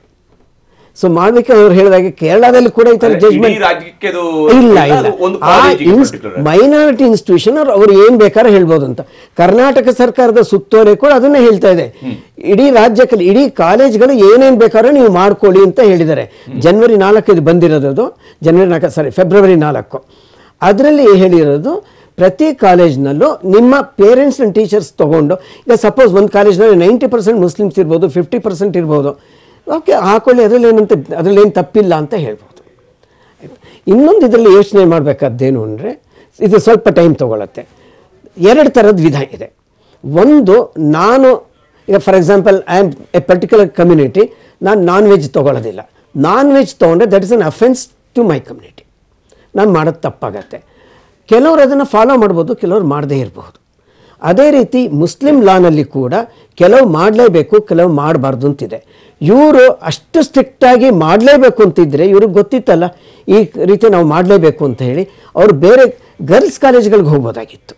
ಆದರೆ ವಿದ್ಯಾರ್ಥಿಗಳು ಪ್ರಶ್ನೆ ಮುಂದಿಡ್ತಿದ್ದಾರೆ ಪುತ್ತಿಯವರೇ, ಅವ್ರು ಕೇಳ್ತಾ ಇದ್ದಾರೆ, ಸರಿ ಶಾಲೆಗೆ ನಾವು ಇವಾಗ ಹಿಜಾಬ್ ಹಾಕೊಂಡು ಬರಬಾರ್ದು ಅಂತ ಹೇಳ್ತಿದ್ದಾರೆ. ನೀವು ಶೈಕ್ಷಣಿಕ ವರ್ಷದ ಆರಂಭದಲ್ಲಿ ಹೇಳಿದ್ದಿರ್ತೀರ ನಾವು ಬೇರೆ ಇನ್ಸ್ಟಿಟ್ಯೂಷನ್ಗೆ ಹೋಗ್ತಾ ಇದ್ವಿ, ನಮ್ಮ ಮುಂದೆ ಆ ಆಪ್ಷನ್ ಅನ್ನು ನೀವು ಕೊಟ್ಟಿರ್ಬೇಕಿತ್ತಲ್ಲ ಅಂತ. ಯಾಕಂದ್ರೆ ಇಲ್ಲಿ ಕ್ಲಾರಿಟಿ ಇಲ್ಲದೆ ಇರುವಂತ ಕೆಲವೊಂದು ಅಂಶಗಳು ಇದ್ದಾವೆ. ಅಂದ್ರೆ ಕೆಲವು ಕಡೆಗಳಲ್ಲಿ ಮಧ್ಯದಲ್ಲಿ ಇವಾಗ ಹೇಳ್ತಾ ಇದ್ರೆ ನೀವು ಹಾಕೊಂಡು ಬರಬೇಡಿ ಅನ್ನೋದನ್ನ, ಕೆಲವು ಕಾಲೇಜುಗಳಲ್ಲಿ ಹಿಜಾಬ್ ಹಾಕೊಂಡು ಬಂದು ತೆಗೆದಿಟ್ಟಿರುವಂಥದ್ದು ಇದೆ, ತೆಗೆದಿಡ್ತಿದ್ರು. ಇಟ್ಸ್ ಎ ನಾರ್ಮಲ್ ಅಂದ್ರೆ ಯಾವಾಗ ನಾವು ಅದನ್ನು ಪಾಯಿಂಟ್ ಔಟ್ ಮಾಡ್ತೀವಿ ಆವಾಗ ಇಲ್ಲ ನನ್ನ ಧಾರ್ಮಿಕ ಸಂಕೇತವನ್ನು ನಾನು ಹಾಕೊಂಡು ಪ್ರದರ್ಶಿಸಬೇಕು ಅಂತೇಳಿ ಅನ್ಸುತ್ತೆ. ಇಲ್ಲದೆ ಇದ್ದಾಗ, ಯಾರು ಪ್ರಶ್ನಿಸದೇ ಇದ್ದಾಗ ಧಾರ್ಮಿಕ ಸಂಕೇತಗಳು ಅದರ ಪಾಡಿಗೆ ಅದರ ನೆಲೆಗಳಲ್ಲಿ ಇರ್ತವೆ ಅಂತೇಳಿ. ಸೊ ಇದರಲ್ಲಿ ಅವರು ಶೈಕ್ಷಣಿಕ ಸಂಸ್ಥೆ, ಯಾಕೆಂದ್ರೆ ಆ ಆಪ್ಷನ್ ಬರಲಿಲ್ಲ. ಈಗ ಈ ಇಶ್ಯೂ ಬಂದಿರೋ ನೀವೇ ಹೇಳಿದಾಗ ಇದರಲ್ಲಿ ಕ್ಲಾರಿಟಿ ಇರಲಿಲ್ಲ. ಇನ್ನೇನಾಗತ್ತೆ ಅಂದ್ರೆ ನೆಕ್ಸ್ಟ್ ಇಯರ್ ಇಂದ ಮೋಸ್ಟ್ಲಿ ಎಲ್ಲಾ ಕಾಲೇಜ್ನವರು ಹೇಳ್ತಾರೆ this will be inform. So till then they should maintain silence. ಯಾಕೆಂದ್ರೆ ಅವರು ಈ ವರ್ಷದ ಶೈಕ್ಷಣಿಕ ಶುರುವಿನಲ್ಲೇ ಅವರು ಹಾಕೊಂಡ್ ಬಂದಿದ್ದಿದ್ರೆ, ಬಟ್ ಅನ್ಫಾರ್ಚುನೇಟ್ಲಿ ಕೋವಿಡ್ ಕಾರಣದಿಂದ ಅವರು ಹಾಕಲಿಲ್ಲ. I am not finding fault with them. But ಇವಾಗ ಸಡನ್ ಆಗಿ ಓಕೆ ಇನ್ನು 2 ತಿಂಗಳು ತಾನೇ ನಾವು ತಳ್ಳಿಬಿಡೋಣ ಅಂತ ಹೇಳಿ ಇರ್ಬೋದಾಗಿತ್ತು. ಇಲ್ಲಿ ಹಲವಾರು ಪ್ರಶ್ನೆಗಳಿದೆ ಸರ್. ಇದು ಬರೀ 6 ಜನ ಹೆಣ್ಮಕ್ಳಿಂದ ಶುರುವಾಯಿತು. ಇನ್ನುಳಿದಂತೂ ಬಹಳ ದೊಡ್ಡ ಸಂಖ್ಯೆಯಲ್ಲಿ ಇದ್ರು. ಅಲ್ಲಿ ಯಾರು ಕೂಡ ಅಲ್ಲಿ ಯಾವುದು ಅಬ್ಜೆಕ್ಷನ್ಸ್ಗಳು ಬರಲಿಲ್ಲ. ಅದಾದ್ಮೇಲೆ ಅಂದರೆ ಅದಕ್ಕೆ ಯಾಕೆ ಅನುಮಾನಗಳು ಬರ್ತವೆ ಅಂತಂದರೆ, ಈ ಹಿಜಾಬಿನ ಹಿಂದೂ ಕೂಡ ಏನೋ ಒಂದು ರಾಜಕಾರಣ ಇದೆ, ಈ ಕೇಸರಿ ಶಾಲಿನ ಹಿಂದೂ ಕೂಡ ರಾಜಕಾರಣ ಇದೆ ಅಂತ ಯಾಕೆ ಜನ ಮಾತಾಡ್ಕೊತಾರೆ ಅಂದರೆ, ಇದು ಯಾಕೆ ಒಂದು ಸಣ್ಣದು ಇದು ದೊಡ್ಡದಾಗಿ ಅದು ಪರಿವರ್ತನೆ ಆಗ್ಬಿಡ್ತು, ಹೆಂಗೆ ವ್ಯಾಪಿಸ್ಬಿಡ್ತದು, ಇದ್ರ ಹಿಂದಿರುವಂಥವ್ರು ಯಾರು ಸರ್? ಇನ್ನೊಂದು ಮುಖ್ಯವಾದ ಹೇಳ್ತೇನೆ. ನಿನ್ನೆ ಕೋರ್ಟ್ನಲ್ಲಿ ಕೇಸ್ ನಡೀತಾ ಇದ್ದಾಗ ನ್ಯಾಯಮೂರ್ತಿಗಳು ಒಂದು ಪ್ರಶ್ನೆ ಕೇಳಿದ್ರು, ಇದು ಹಾಕೊಳ್ಳದೇ ಇದ್ರೆ ನಿಮ್ಮ ಧರ್ಮಕ್ಕೆ ವಿರೋಧ ಅಂತ ಇದೆಯಾ? ಆ ರೀತಿ ಧರ್ಮಕ್ಕೆ ವಿರೋಧದ್ದು ಬೇರೆ ಯಾವ್ದಾದ್ರು ಇದ್ರೆ ವೈಲೇಟ್ ಆದರೆ ಏನು ಇದೆ ಅದಕ್ಕೆ ಅಂತ ಕೇಳಿದ್ರು. ಸೊ ಈ ವಿಚಾರದಲ್ಲಿ ಅವರು ರಿಲಿಜಿಯಸ್ ಲೀಡರ್ಸ್ ಯಾರಾದರೂ ಹೇಳ್ಬೋದಾಗಿತ್ತು. ಇಲ್ಲ ಸ್ಕೂಲ್ಗೆ ಹೋದಾಗ ಅವ್ರು ಹಾಕೊಳ್ದೇ ಇದ್ರು ಪರವಾಗಿಲ್ಲ ಅಂತ ಕ್ಲಾರಿಫೈ ಕೊಡ್ಬೋದಾಗಿತ್ತು. ಇಲ್ಲ ಹಾಕೊಳ್ಳೇಬೇಕು ಅಂತ ಹೇಳ್ಬೋದಾಗಿತ್ತು. ರಿಲಿಜಿಯಸ್ ಲೀಡರ್ಸ್ ಯಾರು ಮಾತಾಡ್ತಾ ಇಲ್ಲ. ಅನ್ಫಾರ್ಚುನೇಟ್ಲಿ ಪೊಲಿಟಿಕಲ್ ಲೀಡರ್ಸ್ ಬರ್ತಾ ಇದ್ದಾರೆ. ಕಾಂಗ್ರೆಸ್ ಇರ್ಬೋದು, ಬಿಜೆಪಿ ಇರ್ಬೋದು, ಆ ಪ್ರಶ್ನೆ ಅದು ಯಾಕೆ ಅಂದ್ರೆ ನಾನು ಹೇಳ್ತಾ ಇರೋದು, 79 ಐಟಮ್ಸ್ಗಳು ಕೊಟ್ಟಿದ್ದಾರೆ ಅವ್ರದ್ದು, ಕುರಾನ್ನಲ್ಲಿದೆ. ಆ 79 ಐಟಮ್ಸ್ಗಳಲ್ಲಿ ಯಾವುದಾದ್ರು ಮಾಡಬಾರ್ದು ಅಂತ, ಡ್ರಿಂಕ್ಸ್ ತಗೊಳ್ಬಾರ್ದು, ಚಿನ್ನ ಹಾಕೊಳ್ಬಾರ್ದು ಗಂಡಸರುಗಳು, ಅದನ್ನೆಲ್ಲ ಫಾಲೋ ಮಾಡ್ತಾ ಇದ್ದಾರೆ. ಮಾಡದೇ ಇದ್ರೆ ಅವ್ರಿಗೆಲ್ಲ ಈ ಥರ ನಮ್ಮ ಇದರಲ್ಲಿ ಜಾತಿನಲ್ಲಿ ಹೀಗೆ ತಪ್ಪಿದೆ ಅಂತ ಯಾರಾದರೂ ಹೈಲೈಟ್ ಮಾಡಲಿ ನೋಡೋಣ. ಅದೇ ರೀತಿ ಹಿಜಾಬ್ದು ಪಾಯಿಂಟ್ ಔಟ್ ಮಾಡ್ಬೋದಾಗಿತ್ತು ಅವರು ಹಾಕೊಂಡ್ರೆ. ಈಗ ಎಷ್ಟೋ ಜನ ಓಪನ್ ಆಗಿ ಫಾರ್ ಎಕ್ಸಾಂಪಲ್ ಡೀಲರ್ಶಿಪ್ ತೊಗೊತಾರೆ, ವೈನ್ ತಗೊಳ್ಬಾರ್ದು ಕೊಡಬಾರ್ದು ಅಂತಿದೆ. ಎಷ್ಟು ಜನ ಡೀಲರ್ಶಿಪ್ ಇದೆ ಅವ್ರಿಗೆ? ರಮೇಶ್, ಇದಕ್ಕೆ ಸಂಬಂಧಪಟ್ಟ ನಾವು ಇನ್ನಷ್ಟು ಮಾತಾಡ್ತೀವಿ. ಜೊತೆಗೆ ನಜ್ಮಾ ಅವರಿದ್ದಾರೆ, ಸಾಮಾಜಿಕ ಹೋರಾಟಗಾರ್ತಿ, ಅವ್ರ ಜೊತೆ ಮಾತಾಡ್ತೀವಿ. ಪ್ರವೀಣ್ ಯಕ್ಷಿಮಠ ನಮ್ಮ ಜೊತೆಗಿದ್ದಾರೆ, ಪ್ರಮೋದ್ ಮುತಾಲಿಕ್ ನಮ್ಮ ಜೊತೆಗೆ ನೇರ ಸಂಪರ್ಕಕ್ಕೆ ಬರ್ತಾರೆ, ರವಿಕುಮಾರ್ ನಮ್ಮ ಜೊತೆ ಮಾತಾಡ್ತಾರೆ, ಬಿಜೆಪಿ ಪ್ರಧಾನ ಕಾರ್ಯದರ್ಶಿಗಳು. ಪ್ರಿಯಾಂಕಾ ಗಾಂಧಿ ಅವರು ಒಂದು ಟ್ವೀಟ್ ಅನ್ನ ಮಾಡಿದ್ದಾರೆ. ಹೆಣ್ಣು ಮಕ್ಕಳಿಗೆ ಕಿರುಕುಳ ಕೊಡುವುದನ್ನು ನಿಲ್ಲಿಸಿ ಅನ್ನುವಂತಹ ವಿನಂತಿಯನ್ನು ಅವರು ಟ್ವೀಟ್ ಮೂಲಕವಾಗಿ ಮಾಡಿದ್ದಾರೆ. ಹೆಣ್ಣು ಮಕ್ಕಳಿಗೆ ಕಿರುಕುಳ ನೀಡುವುದನ್ನು ನಿಲ್ಲಿಸಿ ಅನ್ನುವಂತಹ ಮಾಡಿದ್ದಾರೆ. ಹಿಜಾಬ್ ವಿವಾದದ ಬಗ್ಗೆ ಪ್ರಿಯಾಂಕಾ ಗಾಂಧಿ ಕೂಡ ಟ್ವೀಟ್ ಮೂಲಕವಾಗಿ ತಮ್ಮ ನಿಲುವನ್ನು ವ್ಯಕ್ತಪಡಿಸಿದ್ದಾರೆ. ಯಾವ ಬಟ್ಟೆ ಧರಿಸಬೇಕು ಅನ್ನುವಂಥದ್ದು ಹೆಣ್ಣು ಮಕ್ಕಳಿಗೆ ಬಿಟ್ಟಂಥದ್ದು, ಅದು ಅವರ ನಿರ್ಧಾರ ಮಾಡ್ಕೊಳ್ತಾರೆ. ಬಿಕಿನಿ ಆದರೂ ಧರಿಸಲಿ, ಮುಸುಕಾದರೂ ಧರಿಸಲಿ, ಅದು ಅವರಿಗೆ ಬಿಟ್ಟಿರುವಂಥದ್ದು. ಆದರೆ ಜೀನ್ಸ್ ಆದ್ರೂ ಹಾಕಲಿ ಇಲ್ಲವೇ ಹಿಜಾಬ್ ಆದ್ರೂ ಹಾಕಲಿ, ಇದೆಲ್ಲವೂ ಕೂಡ ಆ ವಿದ್ಯಾರ್ಥಿಗಳಿಗೆ ಬಿಟ್ಟಿರುವಂತಹ ವಿಚಾರ. ಅವರಿಗೆ ಬೇಕಾದ ಬಟ್ಟೆ ಧರಿಸುವಂಥದ್ದು ಅವರ ಹಕ್ಕಾಗಿರುತ್ತೆ ಅನ್ನುವಂತಹ ಅಂಶವನ್ನ ಹೇಳಿದ್ದಾರೆ. ಆದರೆ ಭಾರತದ ಸಂವಿಧಾನವೇ ಇಂತಹ ಹಕ್ಕು ನೀಡಿದೆ ಅಂತ ಹೇಳಿ. ಆದರೆ ಒಂದು ಅಂಶವನ್ನು ಪ್ರಿಯಾಂಕಾ ಗಾಂಧಿಯವರ ಈ ಟ್ವೀಟ್ನಲ್ಲೂ ಕೂಡ ನಾವು ಉಲ್ಲೇಖ ಮಾಡಲೇಬೇಕು. ಈ ರೀತಿಯಾದಂಥ ಟ್ವೀಟ್ಗಳನ್ನು ಮಾಡುವಂಥ ಸುಲಭ, ಆದರೆ ಕಾಲೇಜುಗಳಿಗೆ ನೀವು ಬಿಕಿನಿ ಹಾಕಿಯೂ ಕೂಡ ಬರೋದಿಲ್ಲ ಅಥವಾ ಜೀನ್ಸ್ ಹಾಕಿ ಕೂಡ ಬರಬಾರ್ದು ಅನ್ನುವಂಥದ್ದನ್ನು ಬೆಂಗಳೂರಿನ ಅನೇಕ ಅತ್ಯಂತ ಪ್ರತಿಷ್ಠಿತ, ಬೆಂಗಳೂರನ್ನು ನಾವು ಏನು ಮೆಟ್ರೋಪಾಲಿಟನ್ ಸಿಟಿ ಅಂತೇಳಿ ಕರ್ಕೊಳ್ತೀವಲ್ಲ, ಈ ಮೆಟ್ರೋಪಾಲಿಟನ್ ಸಿಟಿಯಲ್ಲೂ ಕೂಡ ಅನೇಕ ಪ್ರತಿಷ್ಠಿತ ಕಾಲೇಜುಗಳು ಜೀನ್ಸ್ ಧರಿಸಿ ಬರೋದನ್ನು ನಿಷೇಧಿಸಿವೆ. ಅದಕ್ಕೆ ಅವಕಾಶ ಇಲ್ಲ. ಇದು ಕೂಡ ನಾವು ವಾಸ್ತವವನ್ನು ನಾವು ಮರಿಬಾರ್ದು. ಈ ರೀತಿಯಾದಂತಹ ಟ್ವೀಟ್ಗಳನ್ನು ಮಾಡುವಂಥದ್ದು ಬಹಳ ಸುಲಭ, ಆದರೆ ವಾಸ್ತವಗಳು ಬೇರೆ ಬೇರೆ ಇರ್ತವೆ ಅನ್ನೋದನ್ನು ನಾವು ನೋಡಬೇಕು. ನಮ್ಮ ಜೊತೆ ಪ್ರಮೋದ್ ಮುತಾಲಿಕ್ ಅವರು ಜಾಯ್ನ್ ಆಗಿದ್ದಾರೆ, ರವಿಕುಮಾರ್ ಅವರು ಇದ್ದಾರೆ, ನಜ್ಮಾ ಅವರು ಕೂಡ ಜಾಯ್ನ್ ಆಗಿದ್ದಾರೆ. ಪ್ರಮೋದ್ ಮುತಾಲಿಕ್ ಅವರೇ, ಏನ್ ಹೇಳ್ತೀರಿ ಈಗ ನಡೀತಾ ಇರುವಂತಹ ಈ ಬೆಳವಣಿಗೆಯ ಬಗ್ಗೆ? ಯಾವ ಕಾರಣಕ್ಕಾಗಿ ಇಷ್ಟೊಂದು ದೊಡ್ಡ ಪ್ರಮಾಣದಲ್ಲಿ ಕೇಸರಿ ಶಾಲು ಧರಿಸಿ ಹಿಜಾಬನ್ನ ನಿಲ್ಲಿಸಬೇಕು ಅನ್ನುವಂತ ಒತ್ತಡ ಹೇರುವ ಪ್ರಯತ್ನವನ್ನ ನಡೆಸ್ತಾ ಇರುವಂತದ್ದು? ನೋಡಿ, ಇದರಲ್ಲಿ ಒಂದಂತೂ ಬಹಳ ಸ್ಪಷ್ಟವಾಗಿ ಗೊಂದಲವನ್ನು ಸೃಷ್ಟಿ ಮಾಡ್ತಾ ಇರುವಂತಹದ್ದು. ಈಗ ನೀವು ಪ್ರಿಯಾಂಕಾ ಅವರ ಒಂದು ಟ್ವೀಟ್ ಅನ್ನು ಉಲ್ಲೇಖ ಮಾಡಿದ್ರಿ. ಅವ್ರೇನು ಹೇಳಿದರು ಅಂದರೆ, ಯಾವುದು ಬೇಕಾದ ಬಟ್ಟೆಯನ್ನು ಹಾಕೊಳ್ಳೋಕ್ಕೆ ಅವ್ರಿಗೆ ಸ್ವಾತಂತ್ರ್ಯ ಇದೆ ಅಂತನ್ನುವಂಥದ್ದನ್ನು ಉಲ್ಲೇಖ ಮಾಡಿದರು. ಯಾರಿಲ್ಲ ಅಂತ ಹೇಳ್ತಾ ಇದ್ದಾರೆ? ಇಡೀ ದೇಶದಲ್ಲಿ ಇಂಥದೇ ಬಟ್ಟೆ ಹಾಕೋಬೇಕು ಅಂತನ್ನುವಂಥದ್ದು ಎಲ್ಲೂ ಸಾರ್ವಜನಿಕ ನಿಯಮಗಳ ಇಲ್ಲ. ಆದರೆ ಕೆಲವೊಂದು ಶಾಲೆಗಳಲ್ಲಿ, ದೇವಸ್ಥಾನಗಳಲ್ಲಿ ಆ ನಿಯಮಗಳನ್ನು ಮಾಡ್ತಾ ಇದ್ದಾರೆ. ಸೊ ಶಾಲೆಗಳ ಆವರಣದಲ್ಲಿ ಏನಿರಬೇಕು ಅಂತನ್ನುವಂಥದ್ದು ಕೂಡ ಪ್ರಿಯಾಂಕಾ ಗಾಂಧಿಯವರು ಹೇಳಬೇಕಾಗಿತ್ತು. ಹೊರಗಡೆ ಅಂದರೆ ಇದು ಮಿಸ್ಗೈಡ್ ಮಾಡ್ತಾ ಇದ್ದಾರೆ. ಕರ್ನಾಟಕದಲ್ಲಿ ಮುಸ್ಲಿಮರಿಗೆ ಬಟ್ಟೆ ಹಾಕೊಳ್ಳೋಕ್ಕೆ ತೊಂದರೆ ಕೊಡ್ತಾ ಇದ್ದಾರೆ ಅಂತನ್ನುವಂಥದ್ದು ಒಂದು ಮೆಸೇಜ್ ಹೋಗುತ್ತೆ. ಪ್ರಿಯಾಂಕಾ ಗಾಂಧಿಯವರ ಅಜ್ಜಿನೇ ಅಂದರೆ ಇಂದಿರಾ ಗಾಂಧಿಯವರೇ ಈ ನಿಯಮವನ್ನು, ಸಮವಸ್ತ್ರದ ನಿಯಮವನ್ನು ತಂದಿದ್ದು ಅಂತನ್ನುವಂಥದ್ದು ಪ್ರಿಯಾಂಕಾ ಗಾಂಧಿಯವರಿಗೆ ಗೊತ್ತಿಲ್ಲ ಅನಿಸುತ್ತೆ. ಸೊ ಇಡೀ ದೇಶದಲ್ಲಿ ಪ್ರಿಯಾಂಕಾ ಗಾಂಧಿಯವರೇ, ನಿಮ್ಮ ಅಜ್ಜಿಯವರೇ ಈ ನಿಯಮವನ್ನು ತಂದಿದ್ದಾರೆ. ಕಾರಣ ಸಮಾನತೆ, ಏಕತೆ, ಇಲ್ಲಿ ಭೇದ ಭಾವ ಇರಬಾರ್ದು, ಆ ಧರ್ಮ ಈ ಧರ್ಮ ಇರಬಾರ್ದು ಅಂತನ್ನುವಂಥದ್ದು. ಸೊ ಈ ರೀತಿ ತಪ್ಪು ಭಾವನೆಯನ್ನು, ಅಂದರೆ ಹಿಜಾಬ್ಗೆ, ಬುರ್ಕಾಗೆ ಈ ದೇಶದಲ್ಲಿ ಅವಕಾಶ ಇಲ್ಲ, ಕರ್ನಾಟಕದಲ್ಲಿ ಅವಕಾಶ ಇಲ್ಲ ಅಂತನ್ನುವಂಥದ್ದು ಹೇಳಿಕೆಗಳನ್ನು ಕೊಡ್ತಾ ಇರುವಂಥದ್ದು ಇದು ಮೂರ್ಖತನ. ಇದು ನಿಯಮಬದ್ಧವಾದಂಥ ಕೆಲವು ಶಾಲಾ ಕಾಲೇಜುಗಳಲ್ಲಿದ್ದಂಥ ಸಮವಸ್ತ್ರ ಅಂದರೆ ಒಂದು ಸಣ್ಣ ಬಾಲಕಿ ಕೂಡ ಹೇಳ್ತಾಳೆ. ಏನು ಹೇಳ್ತಾಳೆ?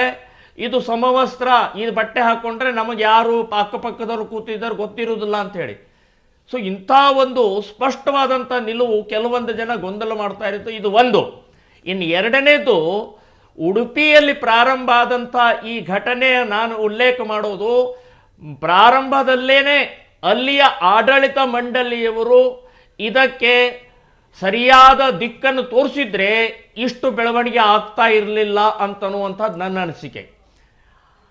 80 ಜನ ಮುಸ್ಲಿಂ ವಿದ್ಯಾರ್ಥಿನಿಯರು ಅಲ್ಲಿ ಯಾವುದೇ ರೀತಿಯ ಗೊಂದಲ ಇಲ್ಲದೆ ಓದ್ತಾ ಇರುವಂತಹ ಕಾಲೇಜಿನಲ್ಲೇ 6 ಜನ ಮಾತ್ರ ಹೊರಗಡೆ ಬಂದು ಗಲಾಟೆ ಮಾಡ್ತಾರೆ. ಇದರ ಅರ್ಥನೇ ಆಡಳಿತ ಮಂಡಳಿಯವರು ತಿಳ್ಕೊಳ್ಬೇಕಾಯಿತು, ಇದರ ಹಿಂದೆ ಯಾವುದೋ ಕುಮ್ಮಕ್ಕಿದೆ, ಇದನ್ನು ಬೆಳೆಸಿಕೊಡಬಾರ್ದು ಅಂತನ್ನುವಂಥದ್ದು ಹೇಳಬೇಕಾಗಿತ್ತು. ಅದನ್ನು ಇಲ್ಲಿವರೆಗೆ ಬೆಳೀತಾ ಬಂತು, ಇವತ್ತು ಕೋರ್ಟ್ನ ಮೆಟ್ಟಿಲವರೆಗೆ ನಿಂತಿದೆ.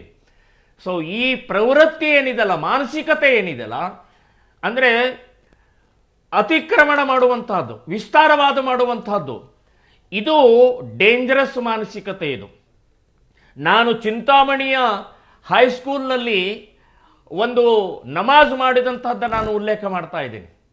ಅಂದರೆ ಹಿಜಾಬ್ಗೆ ನಿಲ್ಲೋದಿಲ್ಲ ಇದು. ಹಿಜಾಬ್ನಿಂದ ಮುಂದೆ ಬುರ್ಖಾ ಬರುತ್ತೆ, ಬುರ್ಖಾದಿಂದ ಮುಂದೆ ನಮಾಜ್ ಬರುತ್ತೆ, ನಮಾಜ್ನಿಂದ ಮಸೀದಿ ಬರುತ್ತೆ, ಆಮೇಲೆ ಮೈಕ್ ಹಾಕ್ತಾರೆ. ಸೊ ಈಗ ಒಂದೊಂದು ಹೆಜ್ಜೆನೂ ಮುಂದೆ ಹೋಗುತ್ತೆ. ಅಲ್ಲ, 70 ವರ್ಷದಲ್ಲಿ ಆಗದೇ ಇರುವಂತದ್ದು ಈಗ ಇಂಥವೆಲ್ಲ ಆಗೋಗ್ಬಿಡುತ್ತಾ ಅಂತ ಇವತ್ತು ಪ್ರಮೋದ್ ಮುತಾಲಿಕ್ ಅವರೇ? ಅಲ್ಲ, ಜಗತ್ತಿನಲ್ಲಾಗಿದೆ. ಇವತ್ತು ಜಗತ್ತಿನ ಮುಸ್ಲಿಂ ರಾಷ್ಟ್ರಗಳಲ್ಲೇ ಆಗಿದೆ, ಬ್ಯಾನ್ ಆಗಿದೆ, ಅವ್ರಿಗೆ ತಲ್ಲವಾಗಿದೆ ಇವತ್ತು. ಸೊ ನಮ್ಮ ದೇಶದವರು, ನಮ್ಮ ಕರ್ನಾಟಕದ ಒಂದು ಬಹಳ ದೊಡ್ಡ ಪ್ರಮಾಣದಲ್ಲಿ ಇವತ್ತು ಬಹಳ ಗಂಭೀರವಾಗಿ ಯೋಚನೆ ಮಾಡಬೇಕಿದು. ಇಡೀ ದೇಶಕ್ಕೆ ಮಾದರಿ ಆಗಬೇಕು. ಸುರಕ್ಷತೆಗೂ ಕೂಡ ಯೋಚನೆ ಮಾಡಬೇಕು. ಯುಗಾಂಡಾದಲ್ಲಿ ಇವತ್ತು ಹಿಜಾಬ್ ಇರ್ಬೋದು, ಬುರ್ಖಾ ಬ್ಯಾನ್ ಮಾಡಿದ್ದು ಯಾತಕ್ಕೆ ಅಂದ್ರೆ ಭಯೋತ್ಪಾದನೆಯ ಹಿನ್ನೆಲೆಯಲ್ಲಿ ಬ್ಯಾನ್ ಮಾಡಿದರು ಅವರು. ಅಂದ್ರೆ ಇದು ಕೂಡ ಯೋಚನೆ ಮಾಡಬೇಕಾದಂತೆ ವಿಷಯ ಇದೆ. ಎಸ್ ಮುತಾಲಿಕ್ ಅವರೇ, ಮಾತಾಡ್ತೀನಿ ನಾನು ನಿಮ್ ಜೊತೆಗೆ, ಮತ್ತೆ ಚರ್ಚೆಯನ್ನು ಮುಂದುವರ್ತೀನಿ. ಮುತಾಲಿಕ್ ಒಂದು ಸಣ್ಣ ಬ್ರೇಕ್ ತಗೊಂಡು ನಂತರ ಮತ್ತೆ ಮಾತಾಡ್ತೀನಿ ನಿಮ್ ಜೊತೆಗೆ. ಸರ್ ಒಂದೇ ನಿಮಿಷ ನಿಮ್ ಜೊತೆಗೆ ನಾನು ಮಾತಾಡ್ತೀನಿ. ನಜ್ಮಾ ಇದ್ದಾರೆ, ಸಾಮಾಜಿಕ ಹೋರಾಟಗಾರ. ನಜ್ಮಾ, ಡೆವಲಪ್ಮೆಂಟ್ಗಳು ನೋಡ್ತಾ ಇದ್ದೀರಿ ತಾವು, ಏನೇನು ನಡೀತಾ ಇದೆ ಅಂತ, ನೀವೇನು ಹೇಳ್ತೀರಿ ನಜ್ಮಾ ಇದಕ್ಕೆ ಸಂಬಂಧಪಟ್ಟಂಗೆ? ನಜ್ಮಾ ನಿಮ್ಮ ಧ್ವನಿ ನನಗೆ ಸ್ಪಷ್ಟವಾಗಿ ಕೇಳ್ತಾ ಇಲ್ಲ. ನಿಮ್ಮ ಧ್ವನಿ ಸ್ಪಷ್ಟವಾಗಿ ಕೇಳ್ತಾ ಇಲ್ಲ. ನಜ್ಮಾ ಮಾತಾಡಿ ಇವಾಗ. ಇಲ್ಲ, ಎಷ್ಟು ಕಷ್ಟದ ಪರಿಸ್ಥಿತಿನಲ್ಲಿ ಇವತ್ತು ಶಿಕ್ಷಣ ಪಡಿತಾ ಇದ್ದಾರೆ. ಆದ್ರೆ ಇದುವರೆಗೆ ಇಲ್ಲದೆ ಇರುವಂತಹ ಹಿಜಾಬ್ ಸಮಸ್ಯೆ ಇವತ್ತು ಮಕ್ಕಳಿಗೆ ಶುರುವಾಗಿದೆ. ಇವತ್ತು ಕೇಸರಿ ಶಾಲೆನ ಹಾಕೊಂಡ್ಬಂದು ಪ್ರತಿರೋಧ ಮಾಡ್ತಿದ್ದಾರೆ ಅಂತ ಹೇಳಿದ್ರೆ ಅದಕ್ಕೆ ಮುಖ್ಯವಾದ ಕಾರಣ, ನೀವು ಮೇಲ್ಗಡೆ ಅಲ್ಲಿ ಒಂದು ಸ್ಲಗ್ ಅಲ್ಲಿ ತಪ್ಪು ಮಾಡ್ತಿದ್ದೀರಾ. ಹಿಜಾಬ್ ಕಾಳಗ ಅಂತೇನೋ ಹಾಕಿ ನಕಾಬ್ ಹಾಕಿರೋ ಫೋಟೋ ಹಾಕಿದೀರಾ. ಒಂದ್ ಕಡೆ ಮಾಧ್ಯಮಗಳು ತಪ್ಪಿಸ್ತಾ ಇದ್ದಾವೆ, ಮತ್ತೊಂದು ಕಡೆ ಈ ದೇಶದ ಜವಾಬ್ದಾರಿಯುತವಾದಂತಹ, ವಿಶೇಷವಾಗಿ ಈ ರಾಜ್ಯದಲ್ಲಿ ಜವಾಬ್ದಾರಿಯುತವಾದಂತಹ ಸ್ಥಾನದಲ್ಲಿ ಇರುವಂತಹ ರಾಜಕಾರಣಿಗಳು, ಎಂಪಿಗಳು, MLAಗಳು ಒಂದ್ ಇಶ್ಯೂವನ್ನ ತಣ್ಣಗ್ ಮಾಡೋದ್ ನೋಡ್ಬೇಕಿತ್ತು. ಈ ನಾಡಿನಲ್ಲಿ ಕುವೆಂಪುರವರ ಹಿಂದೂ, ಕ್ರೈಸ್ತ, ಮುಸಲ್ಮಾನ, ಪಾರಸಿಕ, ಜೈನರ ಉದ್ಯಾನ ಅನ್ನುವಂತ ಇಲ್ಲ. ಈಗ ಫಸ್ಟ್ ನಾನು ಮಾತಾಡ್ತೀನಿ. ನಜ್ಮಾ, ಈಗ ಮಾಧ್ಯಮದವರಿಗೆ ದಿಕ್ಕು ತೋರಿಸ್ತಾ ಇದ್ರಿ, ಧನ್ಯವಾದಗಳು. ಯಾಕಂದ್ರೆ ನೀವು ಮಾತಾಡಕ್ ಅದೇ ಮಾಧ್ಯಮಗಳು ಬೇಕು ನಿಮಗೆ. ನೀವು ಕೇಳಿಸ್ಕೊಳ್ಳಿ ನಜ್ಮಾ, ಕೇಳಿಸ್ಕೊಳ್ಳಿ. ನೀವು ಬಹಳ ಬುದ್ಧಿಜೀವಿ ಅಲ್ಲ, ಕೇಳಿಸ್ಕೊಳ್ಳಿ ನಜ್ಮಾ ಕೇಳಿಸ್ಕೊಳ್ಳಿ. ಫಸ್ಟ್ ನೀವು ಬಹಳ ಪಂಡಿತರಲ್ಲ, ನೀವು ಬಹಳ ಬುದ್ಧಿಜೀವಿಗಳಲ್ಲ. ಯಾಕೆ ಕರಿತೀವಿ ನಿಮ್ಮಂಥ ಯುವಕರನ್ನ ಅಂತಂತಂದ್ರೆ ಒಂದಿಷ್ಟು ಪ್ರೇರಣೆ ತುಂಬಲಿ ಅನ್ನುವಂಥ ಕಾರಣಕ್ಕೋಸ್ಕರ. ಆ ಜವಾಬ್ದಾರಿ ನಿಮ್ಮಲ್ಲಿರಲಿ, ಮುಂದುವರಿಸಿ, ಸರಿಯಾಗಿ ಮಾತಾಡಿ. ನಿಮ್ಮಂಥವ್ರು ಬೇರೆಯವ್ರಿಗೆ ಪ್ರೇರಣೆ ಆಗಬೇಕು. ಮಾಧ್ಯಮದ ಮೇಲೆ ನಿಮ್ಗೆ ಹೆಂಗ್ ಗೊತ್ತಾ? ಹೇಳ್ತೀನಿ ಕೇಳಿ. ನಿಮ್ಮೆಲ್ಲ ಬೇಳೆ ಬೇಯಿಸ್ಕೊಳ್ಳೋಕ್ಕೂ ಮಾಧ್ಯಮಗಳು ಬೇಕು ನಿಮಗೆ. ನಜ್ಮಾ ನಿಮ್ಮೆಲ್ಲ ಬೇಳೆ ಬೇಯಿಸ್ಕೊಳ್ಳೋಕ್ಕೂ ಕೂಡ ಮಾಧ್ಯಮಗಳು ಬೇಕು. ನಿಮ್ಮೆಲ್ಲ ಬೇಳೆ ಬೇಯಿಸ್ಕೊಳ್ಳೋಕ್ಕೂ ಕೂಡ ಮಾಧ್ಯಮದವ್ರು ಬೇಕು. ಹೇಳ್ತೀನಿ ಕೇಳಿ. ನಮಗಿದ್ರಿಂದ ಯಾವ ಬೇಸರನೂ ಇಲ್ಲ, ತಿಳ್ಕೊಳ್ಳಿ. ಮುಸ್ಲಿಂ ವುಮನ್ ಎಜುಕೇಶನ್ ಸ್ಟಾಟಿಸ್ಟಿಕ್ಸ್ ಬಗ್ಗೆ ಮಾತಾಡ್ತಿದ್ದಾರೆ. ಮುಸ್ಲಿಮರ ಮಹಿಳೆಯರು ವಿಶೇಷವಾಗಿ ಇವತ್ತು ಎಜುಕೇಶನ್ ಅನ್ನ ಪಡ್ಕೊಳ್ಳೋದಕ್ಕೆ ಒಂದು ಬುರ್ಖಾ ಅಥವಾ ಹಿಜಾಬ್ ಅನ್ನೋದು ಸಾಧನ ಆಗಿದೆ.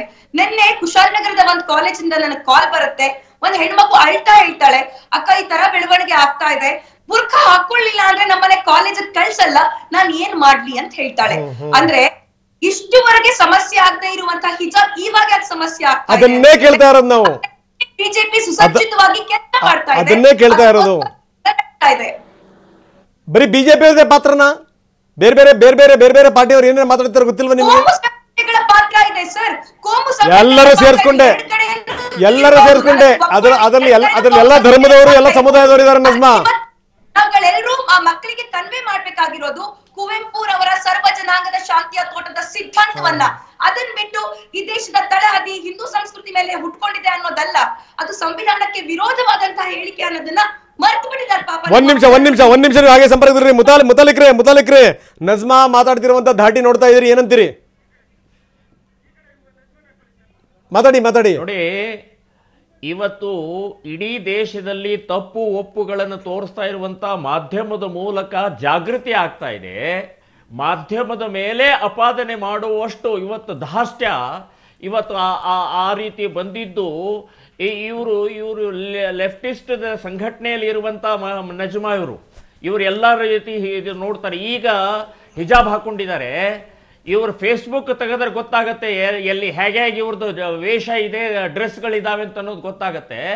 ಇವ್ರಿಗೆ ಹೇಗೆ ಬೇಕು ಹಾಗೆ ಉಪಯೋಗ ತಗೊಳ್ಳುವಂತ ವ್ಯವಸ್ಥಿತ ಮಾನಸಿಕತೆ ಇದೆ. ಒಂದು ಎರಡನೇದು, ಇದು ಕೇಸರಿ ಬಿಜೆಪಿ ಅಥವಾ ಇನ್ಯಾವರು ಪ್ರಾರಂಭ ಮಾಡಿದ್ದು ಅಂತ ಹೇಳ್ತಾರಲ್ಲ, ಪ್ರಾರಂಭ ಆಗಿದ್ದು ಎಲ್ಲಿ? ಉಡುಪಿಯ ಸರ್ಕಾರಿಯ ಬಾಲಕಿಯ ಶಾಲೆಯಲ್ಲಿ 6 ಜನರನ್ನು ಮಾತ್ರ ಪ್ರಾರಂಭ ಆಗಿದೆ.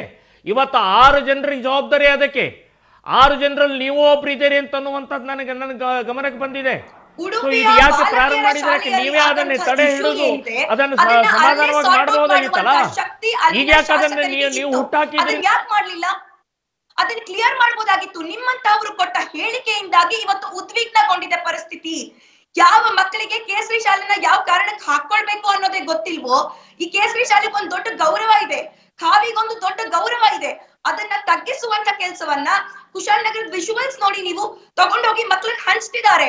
ಹಾಳು ಮಾಡ್ತಾ ಇರುವಂತವ್ರು ಈ ಕೋಮು ಸಂಘಟನೆಗಳವರು. ಎರಡೂ ಕಡೆಯ ಕೋಮು ಸಂಘಟನೆಗಳಿಂದ ಇವತ್ತು ಈ ಮಟ್ಟದ ಪರಿಸ್ಥಿತಿ ಬಂದು ನಿಂತಿದೆ. ಈ ವಾಸ್ತವವನ್ನ ಒಪ್ಕೊಳ್ಬೇಕಾಗತ್ ನಾವು. ವಾಸ್ತವವನ್ನ ಬದಿಗಿಟ್ಟು ಬರೀ ಮಾತಾಡಿದ್ರೆ ಸಾಧ್ಯ ಆಗಲ್ಲ. ಮುಸ್ಲಿಂ ಹೆಣ್ಣು ಮಕ್ಕಳ ಶಿಕ್ಷಣದ ಬಗ್ಗೆ ಮಾತಾಡಿ ನೀವು ನೋಡೋಣ. ಒಂದ್ ನಿಮಿಷ ಭಾಷಣಗಳನ್ನ ಮಾಡುವ ವೇದಿಕೆಗಳಲ್ಲಿ ಭಾಷಣಗಳನ್ನ ಮಾಡೋಣ, ಡಿಬೇಟ್ ಮಾಡುವಂತಹ ವೇದಿಕೆಗಳಲ್ಲಿ ಡಿಬೇಟ್ ಅನ್ನ ಮಾಡೋಣ. ನೀವು ಇಲ್ಲಿ ಭಾಷಣಗಳನ್ನ ಇಲ್ಲಿ ತಂದು ಡಿಬೇಟ್ ಅನ್ನ ಬೇರೆ ಕಡೆ ತೆಗೆದುಕೊಂಡು ಹೋಗುವಂಥದ್ದು ಬೇಡ. ಇಲ್ಲಿ ಈಗ ನೀವು ಇಲ್ಲಿ ವಾಸ್ತವದ ಬಗ್ಗೆನೇ ಚರ್ಚೆ ಆಗಬೇಕಾಗಿರುವಂತದನ್ನ ಕಾರಣಕ್ಕಾಗಿ ನೀವು ಹಂಗಾದ್ರೆ ವಾಸ್ತವದ ಬಗ್ಗೆ ಚರ್ಚೆ ಮಾಡೋದಕ್ಕೆ ಬಂದಿಲ್ಲ ಅಂತೇಳಿ ಆಗುತ್ತೆ ಅಷ್ಟೇನೆ. ವಾಸ್ತವದ ಬಗ್ಗೆ ಚರ್ಚೆನೇ ಆಗ್ತಾ ಇಲ್ಲ ಅಂತ ಹೇಳುವಂತ ಸ್ಟೇಟ್ಮೆಂಟ್ ಅನ್ನ ನೀವು ಮಾಡ್ತೀರಿ ಅಂದ್ರೆ ನೀವು ವಾಸ್ತವದ ಬಗ್ಗೆ ಚರ್ಚೆ ಮಾಡೋದಕ್ಕೆ ಬಂದಿಲ್ಲ ಅಂತೇಳಿ ಆಗುತ್ತೆ ಅಷ್ಟೇನೆ.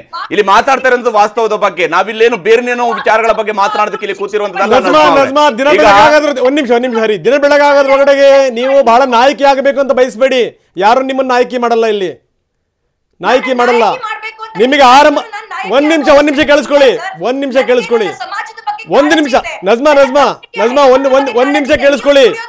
ನಿಮಿಷ ಕೇಳಿಸ್ಕೊಳ್ಳಿ. ಸುರಯ್ಯ ಅವ್ರನ್ನ ಹುಡುಕಿ ನಾವು ತಗೊಂಬಂದ್ ನಿಲ್ಸಿದೀವಿ, ಯಾಕೆ ಗೊತ್ತಾ, ಮಾತಾಡ್ಲಿ ಅಂತ. ಸಮಾಜಕ್ಕೆ ಇಂಥವ್ರು ಬೇಕು ಅಂತ. ದೊಡ್ಡ ಭಾಷಣ ಬಿಗಿಯಕ್ ಬರಬೇಡಿ, ಇಲ್ಲಿ ಮಾಧ್ಯಮಗಳನ್ನ ತಿದ್ದಕ್ ಬರಬೇಡಿ. ನಿಮ್ಮನ್ನ ನೀವು ತಿದ್ಕೊಳ್ಳಿ ಫಸ್ಟ್. ಏನ್ ಮಾತಾಡಬೇಕು, ಏನು ವಿವೇಚನೆ ಇಟ್ಕೊಂಡು ಮಾತಾಡೋದು ಕಲ್ತ್ಕೊಳ್ಳಿ ಫಸ್ಟ್. ಆರಂಭದಿಂದ ಇಲ್ಲಿ ತನಕ ನೋಡ್ತಾ ಇದ್ದೀರಾ ಟಿವಿ ಏನ್ ಮಾತಾಡ್ತಾ ಇದೆ ಅಂತ. ಇಶ್ಯೂ ಬಂದಾಗಿನಿಂದ ಇಲ್ಲಿ ತನಕ ನೋಡ್ತಾ ಇದ್ದೀರಾ, ಇಶ್ಯೂ ನೋಡ್ತಾ ಇದ್ದೀರಾ ನೀವು. ಹಂಗ ಹೇಳ್ಬೇಕು, ಆವಾಗ ಹೇಳ್ಬೇಕು ನೀವು ಮಾಧ್ಯಮದ ಎಲ್ರು ಬಂದ್ರಿ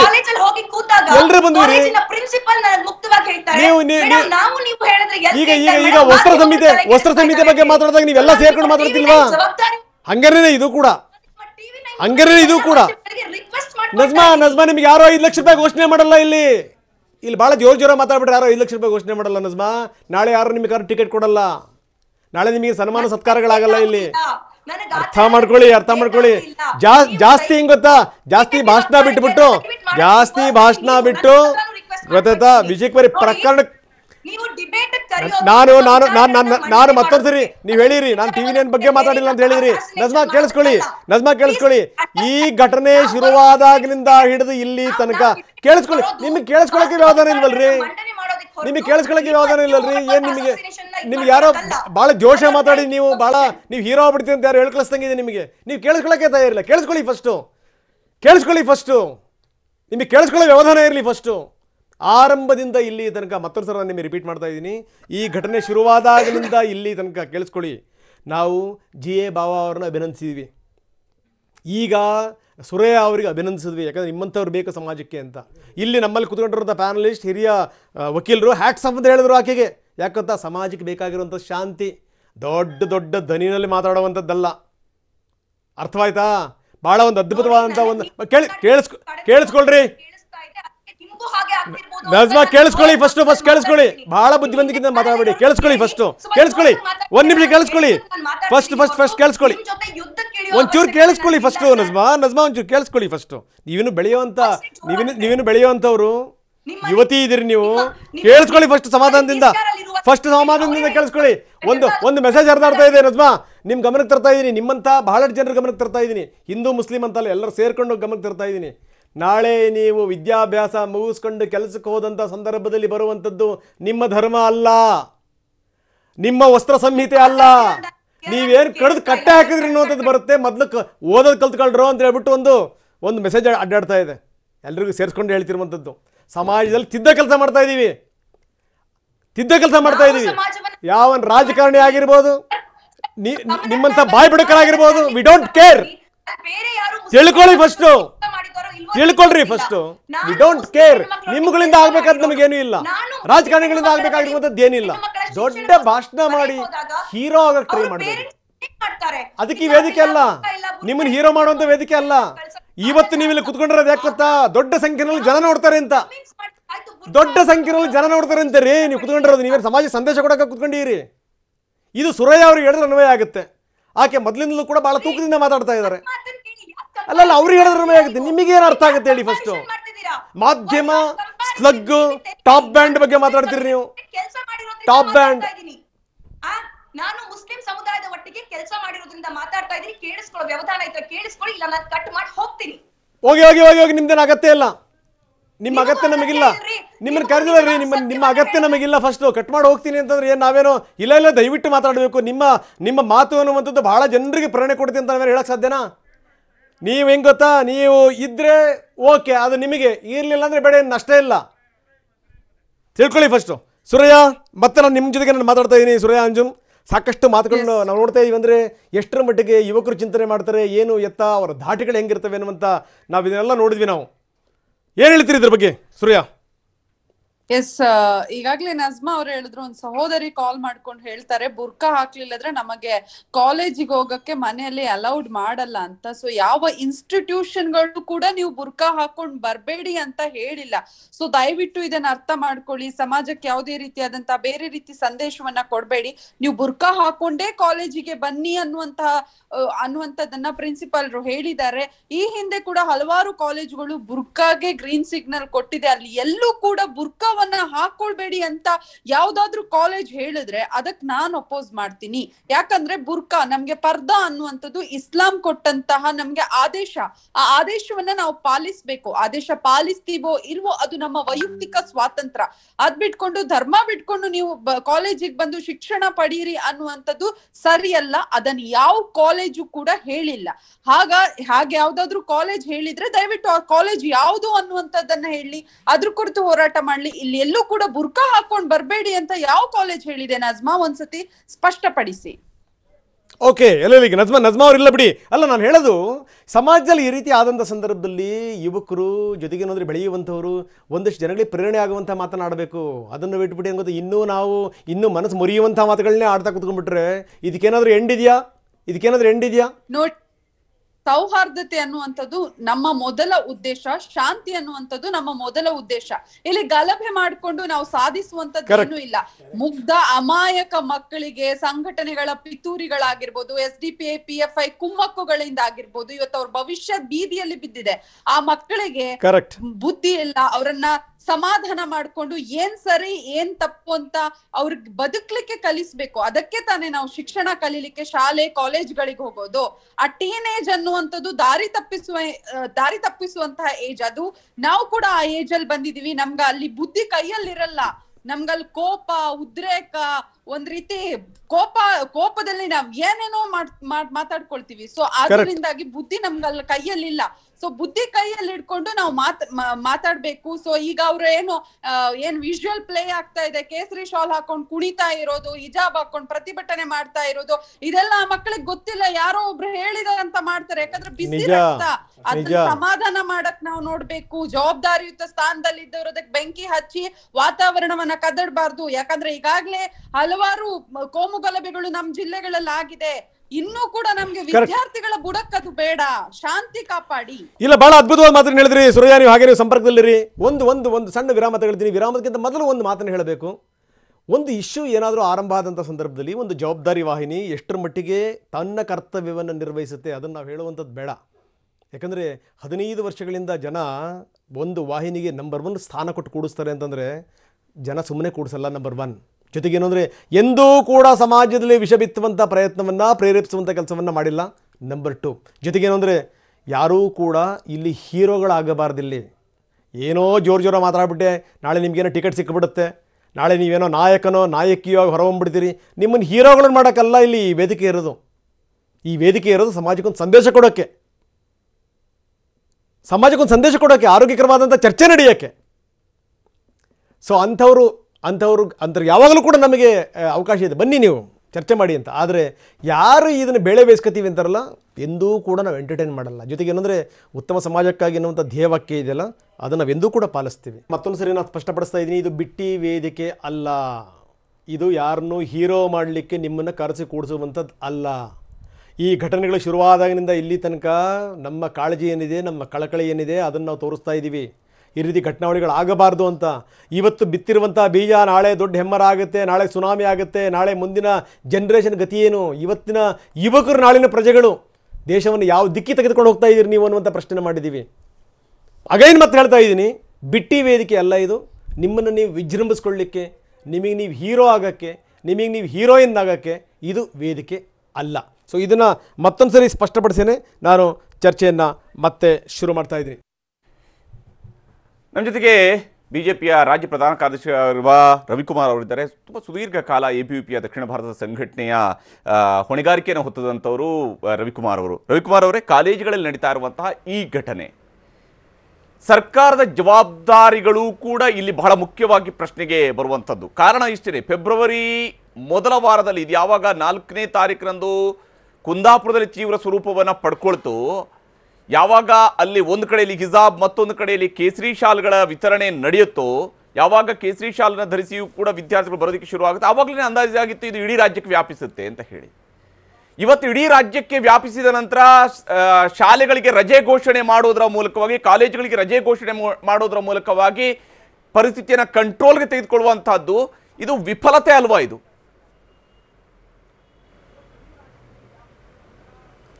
ಅಲ್ಲ, ವಿಫಲತೆ ಅಲ್ಲ ಇದು. ಯಾಕೆ ಅಂತ ಹೇಳಿದರೆ, ಈ ಹಿಂದೆ ಈ ಸಮವಸ್ತ್ರವನ್ನು ಇಂಟ್ರಡ್ಯೂಸ್ ಮಾಡಿರ್ತಕ್ಕಂಥದ್ದು ಕಾಂಗ್ರೆಸ್ ಸರ್ಕಾರ ಇದ್ದಾಗೇನೆ. ಇದನ್ನು ಎಲ್ಲರೂ ಕೂಡ ಪಾಲನೆ ಮಾಡ್ತಾ ಇದ್ದಾರೆ. ಪಾಲನೆ ಮಾಡಬೇಕಾಗಿರ್ತಕ್ಕಂಥದ್ದು ಈ ರಾಜ್ಯದ 6.5 ಕೋಟಿ ಜನರ ಕರ್ತವ್ಯ. ಈ ವಿಷಯದಲ್ಲಿ ಫಾರ್ ಎಕ್ಸಾಂಪಲ್ ಹೇಳ್ತೇನೆ, KSRTCಗೆ ಯೂನಿಫಾರಮ್ ಇದೆ. ಎಲ್ಲ ಕಂಡಕ್ಟರ್ ಇರ್ಬೋದು, ಡ್ರೈವರ್ಗಳಿರ್ಬೋದು, ಯೂನಿಫಾರಮನ್ನು ಹಾಕ್ಕೊಂಡು ಬರ್ತಾರೆ. ಪೊಲೀಸ್ ಇಲಾಖೆಗೆ ಯೂನಿಫಾರಮ್ ಇದೆ, ಅದು ಕೂಡ ನಮ್ಮ ಸರ್ಕಾರದ ಒಂದು ಡಿಪಾರ್ಟ್ಮೆಂಟ್. ಎಜುಕೇಷನ್ ಕೂಡ ಒಂದು ಸರ್ಕಾರದ ಒಂದು ಡಿಪಾರ್ಟ್ಮೆಂಟ್. ವಿದ್ಯಾರ್ಥಿಗಳು ಪಾಲನೆ ಮಾಡಬೇಕು, ಲೆಕ್ಚರರ್ಸು ಪ್ರೊಫೆಸರ್ಸು ಪಾಲನೆ ಮಾಡಬೇಕು. ವಿದ್ಯಾರ್ಥಿಗಳಿಗೆ ಸಮವಸ್ತ್ರವನ್ನು ಇಂಟ್ರಡ್ಯೂಸ್ ಮಾಡಿದ್ದಾರೆ. ಯಾಕೆ? ಮೇಲು ಕೀಳು ಬಂತ ಬರಬಾರ್ದು. ಶ್ರೀಮಂತ ವಿದ್ಯಾರ್ಥಿಗಳಿದ್ದರೆ ಭಾಳ ಬೆಲೆ ಬಾಳ್ತಕ್ಕಂಥ ಬಟ್ಟೆಯನ್ನು ಹಾಕ್ಕೊಂಬಂದುಬಿಡ್ತಾರೆ. ಇದನ್ನೆಲ್ಲವನ್ನು ಕೂಡ ಮಾಡಿದೆ. ಇದನ್ನು ಪಾಲನೆ ಮಾಡೋಕ್ಕೆ ಏನು ಕಷ್ಟ? ಈಗ ಫಾರ್ ಎಕ್ಸಾಂಪಲ್ ಹೇಳ್ತೇನೆ, ಕ್ರಿಶ್ಚಿಯನ್ ಧರ್ಮ ಇದೆ, ಜೈನ ಧರ್ಮ ಇದೆ, ಸಿಖ್ ಧರ್ಮ ಇದೆ, ಹಿಂದೂ ಧರ್ಮ ಇದೆ. ನಾನು ಹೇಳ್ತೇನೆ, ಇವತ್ತು ಹಿಜಾಬ್ ಅನ್ನೋಂಥವ್ರು ನಾವಿಲ್ಲ, ನಾವು ಪೂರ್ತಿ ಮುಖ ಮುಚ್ಕೊಂಡು, ತಲೆ ಕೂದಲು ಮುಚ್ಕೊಂಡು ಡ್ರೆಸ್ಸನ್ನು ಹಾಕ್ಕೊಂಡು ಬರ್ತೀವಿ. ಜೈನ ಧರ್ಮದಲ್ಲಿ ಏನಿದೆ? ಜೈನ ಧರ್ಮದಲ್ಲಿ ಏನಿದೆ? ಅದರೊಳಗೆ ಶ್ವೇತಾಂಬರರು ಮತ್ತು ದಿಗಂಬರರು ಅಂತಿದೆ. ಶ್ವೇತಾಂಬರರು ನಾವು ಬಿಳಿ ವಸ್ತ್ರವನ್ನು ಧರಿಸ್ಕೊಂಡು ಬರ್ತೇವೆ, ದಿಗಂಬರರು ನಾವು ಹಾಗೇನೆ ಬರ್ತೇವೆ ಅಂತ ಹೇಳಿದರೆ ಶಾಲಾ ಕಾಲೇಜುಗಳ ಪರಿಸ್ಥಿತಿ ಏನಾಗಬಹುದು? ಆ ರೀತಿಯಾಗಿ ಇದೆಯಾ? ಆ ಧರ್ಮದ ವ್ಯಾಖ್ಯಾನವನ್ನು ನೀವು ಒಂದು ವ್ಯಾಖ್ಯಾನವನ್ನು ಇನ್ನೊಂದೆಲ್ಲಿಗೋ ತಗೊಂಡು ಹೋಗ್ತಾ ಇದ್ದೀರಿ ರವಿಕುಮಾರ್ ಅವರು. ಯಾಕಂದ್ರೆ ತಾವು ಮೇಲ್ಮನೆಯ ಸದಸ್ಯರಿದ್ದೀರಿ. ದಿಗಂಬರರು ಯಾರು ದಿಗಂಬರರಾಗಿ ಇರ್ತಾರೆ, ಯಾರು ಶ್ವೇತಾಂಬರರು ಯಾವ ಸ್ವರೂಪದಲ್ಲಿ ಇರ್ತಾರೆ ಅನ್ನೋದನ್ನ ಇಡೀ ಸಮಾಜ ಗೊತ್ತಿದೆ. ಅದು ನಾನೇನು ಹೇಳ್ತಾ ಇದ್ದೀನಿ ಅಂದರೆ, ಒಂದು ಸಾರಿ ಸಮವಸ್ತ್ರವಂತ ಮಾಡಿದಾಗ ಅದನ್ನು ಎಲ್ಲರೂ ಪಾಲನೆ ಮಾಡಬೇಕಾಗಿರ್ತಕ್ಕಂಥದ್ದು ನಮ್ಮ ಧರ್ಮ ಅಂತೇಳಿ ನಾನು ಹೇಳೋದಕ್ಕೆ ಬಯಸ್ತೇನೆ. ಅದನ್ನು ಪಾಲನೆ ಮಾಡಬೇಕು. ಹೇಗೆ KSRTCನಲ್ಲಿ ಪಾಲನೆ ಮಾಡ್ತಿದ್ದಾರೆ, ಇಲ್ಲಿ ಪೊಲೀಸ್ ಇಲಾಖೆನಲ್ಲಿ ಪಾಲನೆ ಮಾಡ್ತಿದ್ದಾರೆ, ಆರ್ಮಿಯಲ್ಲಿ ಪಾಲನೆ ಮಾಡ್ತಿದ್ದಾರೆ, ಅದನ್ನು ಪಾಲನೆ ಮಾಡಬೇಕು ಅಂತ ಅಷ್ಟೇ ಹೇಳ್ತಾ ಇದ್ದೇನೆ. ಇದನ್ನು ಹಬ್ಬಿಸ್ತಕ್ಕಂಥವರು PFI ಇದೆ, CFI ಇದೆ, ಕಾಂಗ್ರೆಸ್ ಇದೆ. ಇವತ್ತು ನಾವು ಸ್ಪಷ್ಟ ಮಾಡಿಬಿಟ್ಟಿದ್ದೇವೆ, ಕಾಲೇಜ್ ಕ್ಯಾಂಪಸ್ಗಳು ಶಾಂತವಾಗಿ ನಡಿಬೇಕು. ಈಗ ಆಲ್ರೆಡಿ ವರ್ಷಾನುಗಟ್ಟಲೆ ಕಾಲೇಜ್ಗಳು ನಡೆದಿಲ್ಲ. ಏನಾದ್ರು ಭಾಳ ದೊಡ್ಡ ತೊಂದರೆ ಆಗಿದ್ದರೆ ಶಿಕ್ಷಣಕ್ಕೆ ತೊಂದರೆ ಆಗಿದೆ. ನಮ್ಮ ದೇಶದಲ್ಲಿ ಈ ಕೋವಿಡ್ ಕಾರಣದಿಂದ ಕಾರ್ಮಿಕರಿಗೆ ತೊಂದರೆ ಆಗಿದೆ. ಶಿಕ್ಷಣದಿಂದ ಬಡವರಿಗೆ ಭಾಳ ವಂಚಿತರಾಗ್ತಾ ಇದ್ದಾರೆ. ಇವತ್ತು ನಾನು ಇನ್ನೂ ಹೇಳ್ತೇನೆ, ಒಂದು ಹೆಜ್ಜೆ ಇನ್ನೊಂದು ಪಾಯಿಂಟನ್ನು ಸೇರಿಸ್ತೇನೆ, ನೀವು ಸಮಯವನ್ನು ಕೊಡಿ ದಯವಿಟ್ಟು. ಮುಂಚೆ ಮುಸಲ್ಮಾನರಿಗೆ 2013-14ರಲ್ಲಿ 24% ಇತ್ತು ಹೈಯರ್ ಎಜುಕೇಷನ್ ಮುಸಲ್ಮಾನ್ ಮಹಿಳೆಯರು. ಇವತ್ತು 48% ಇದೆ. ಇದು ರೈಸ್ ಆಗ್ತಾ ಇದೆ, ರೈಸ್ ಆಗಬೇಕು. ಹಾಗಾಗಿ ನಾನು ವಿನಂತಿಯನ್ನು ಮಾಡ್ತೇನೆ, ಯಾವುದೋ ಡ್ರೆಸ್ಸಿನ ಕಾರಣಕ್ಕೋಸ್ಕರ ಇಲ್ಲ ನಾವು ಇದನ್ನು ಧರಿಸಲೇಬೇಕು. ಮನೆ ಧರಿಸ್ಕೊಳ್ಳಿ, ಯಾರು ಬೇಡ ಅಂತಾರೆ. ನಿಮ್ಮ ದೇವಸ್ಥಾನಗಳಿಗೆ ನೀವು ಆ ಡ್ರೆಸ್ಸನ್ನು ಹಾಕ್ಕೊಂಡು ಹೋಗಿ. ಧರ್ಮದ ಆಚರಣೆ ಮನೆಗಳಿಗೆ ಸೀಮಿತವಾಗಿರಲಿ, ದೇವಾಲಯಗಳಿಗೆ ಸೀಮಿತವಾಗಿರಲಿ, ಸಾರ್ವಜನಿಕ ಸ್ಥಳಗಳಿಗೆ ಅಲ್ಲ, ಸಂಸ್ಥೆಗಳಲ್ಲಿ ಅಲ್ಲ, ಸರ್ಕಾರದ ಕಾಯ್ದೆ ಕಟ್ಟಡಗಳು ಜಾರಿ ಆಗ್ತಕ್ಕಂಥ ಪ್ರದೇಶದಲ್ಲಿ ಅಲ್ಲ. ಹಾಗಾಗಿ ಈ ಮೇಲು ಕೀಳು ಹೋಗಲಾಡಿಸೋದಕ್ಕೋಸ್ಕರ, ಸಮಭಾವನೆಯನ್ನು ತರೋದಕ್ಕೋಸ್ಕರ, ರಾಷ್ಟ್ರೀಯತೆಯನ್ನು ತರೋದಕ್ಕೋಸ್ಕರವಾಗಿ, ಭ್ರಾತೃತ್ವವನ್ನು ತರೋದಕ್ಕೋಸ್ಕರವಾಗಿ ಸಮವಸ್ತ್ರವನ್ನು ಜಾರಿಗೊಳಿಸಿದೆ ಸರ್ಕಾರ. ಅದು ಸಿದ್ದರಾಮಯ್ಯ ಸರ್ಕಾರ ಇರಲಿ, ಎಸ್.ಎಂ. ಕೃಷ್ಣ ಸರ್ಕಾರ ಇರಲಿ, ಧರ್ಮಸಿಂಗ್ ಅವ್ರ ಸರ್ಕಾರ ಇರಲಿ, ಈಗ ಬೊಮ್ಮಾಯಿ ಅವ್ರ ಸರ್ಕಾರ ಇರಲಿ, ಯಡಿಯೂರಪ್ಪ ಅವ್ರ ಸರ್ಕಾರ ಇರಲಿ. ಈಗ ಹಿಂದೆ ಪಿ ವಿ ನರಸಿಂಹರಾವ್ ಅವರಿದ್ದಾಗ ಇವು ಸಮವಸ್ತ್ರ ಇರಲಿಲ್ವಾ? ಇಂದಿರಾ ಗಾಂಧಿ ಅವರು ಇದ್ದಾಗ ಇರಲಿಲ್ವಾ? ಎಲ್ಲ ಸರ್ಕಾರಗಳು ಇತ್ತು. ಎಲ್ಲ ಸರ್ಕಾರಗಳಿಗೂ ಕೂಡ ನಾವು ಗೌರವವನ್ನು ಕೊಡಬೇಕು. ಇದರಲ್ಲಿ ಯಾರೇ ಅನ್ಯಾಯ ಮಾಡಿದರೂ ಕೂಡ, ಯಾರೇ ಪ್ರತ್ಯೇಕತೆಯನ್ನು ಹೇಳಿದರೂ ಕೂಡ, ಯಾರೇ ಸಪರೇಟಿಸಮನ್ನು ಹೇಳಿದರೂ ಕೂಡ ನಾವು ಖಂಡಿಸ್ತೇವೆ. ಇವತ್ತು ಕಾಲೇಜ್ ಕ್ಯಾಂಪಸ್ಗಳಿಗೆ ಹೇಗೆ ಹಿಜಾಬನ್ನು ಧರಿಸ್ಕೊಂಡು ಬರೋದು ತಪ್ಪು, ಕೇಸರಿಯನ್ನು ಧರಿಸ್ಕೊಂಡು ಬರೋದು ಕೂಡ ತಪ್ಪು. ಕಾಲೇಜ್ ಕ್ಯಾಂಪಸ್ಗಳಲ್ಲಿ ತ್ರಿವರ್ಣ ಧ್ವಜ ಹಾರಾಡಬೇಕೇ ವಿನಃ ಕೇಸರಿ ಧ್ವಜ ಅಲ್ಲ, ಹಸಿರು ಧ್ವಜ ಅಲ್ಲ. ಇದನ್ನು ನಾನು ಬಹಳ ಸ್ಪಷ್ಟವಾಗಿ ಹೇಳೋದಕ್ಕೆ ಬಯಸ್ತೇನೆ. ಯಾರೋ ಬೇಳೆಯನ್ನು ಬೇಯಿಸ್ಕೊಳ್ಳೋದಕ್ಕೋಸ್ಕರವಾಗಿ ಈ ರೀತಿ ಮೂಮೆಂಟನ್ನು ಮಾಡ್ತಾ ಇದ್ದಾರೆ.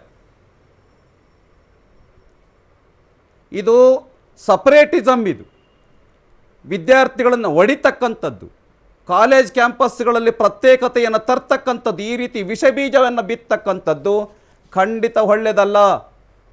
ಇದು ರಾಜ್ಯಕ್ಕೂ ಒಳ್ಳೆಯದಲ್ಲ, ದೇಶಕ್ಕೂ ಒಳ್ಳೆಯದಲ್ಲ, ಮುಸಲ್ಮಾನರಿಗೂ ಒಳ್ಳೆಯದಲ್ಲ, ಹಿಂದೂಗಳಿಗೂ ಒಳ್ಳೆಯದಲ್ಲ.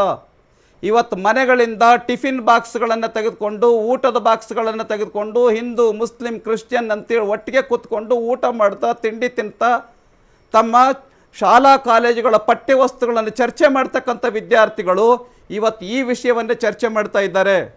ಇದು ಸರಿಯಲ್ಲ. ಇದು ಅಲ್ಲ, ಇದು ಸರಿಯಲ್ಲ ಅನ್ನೋದನ್ನ ಬಹಳ ಚೆನ್ನಾಗಿ ನೀವು ಹೇಳ್ತಾ ಇದ್ದೀರಿ. ಇದು ಸರಿಯಲ್ಲ, ಯಾವ ರೀತಿಯಲ್ಲಿ ಜೊತೆಯಾಗಿ ಶೇರ್ ಮಾಡ್ಕೊಂಡು ತಿಂತಾ ಇದ್ದಂತಹ ಮಕ್ಕಳ ನಡುವೆ ಇವತ್ತು ಇದೆಲ್ಲವೂ ಬಂದಿದೆ ಅಂತೇಳಿ ಸರಿಯಲ್ಲ ಅನ್ನುವಂಥದ್ದನ್ನ ಎಲ್ಲರೂ ಕೂಡ ಹೇಳ್ತಾ ಇದ್ವಿ.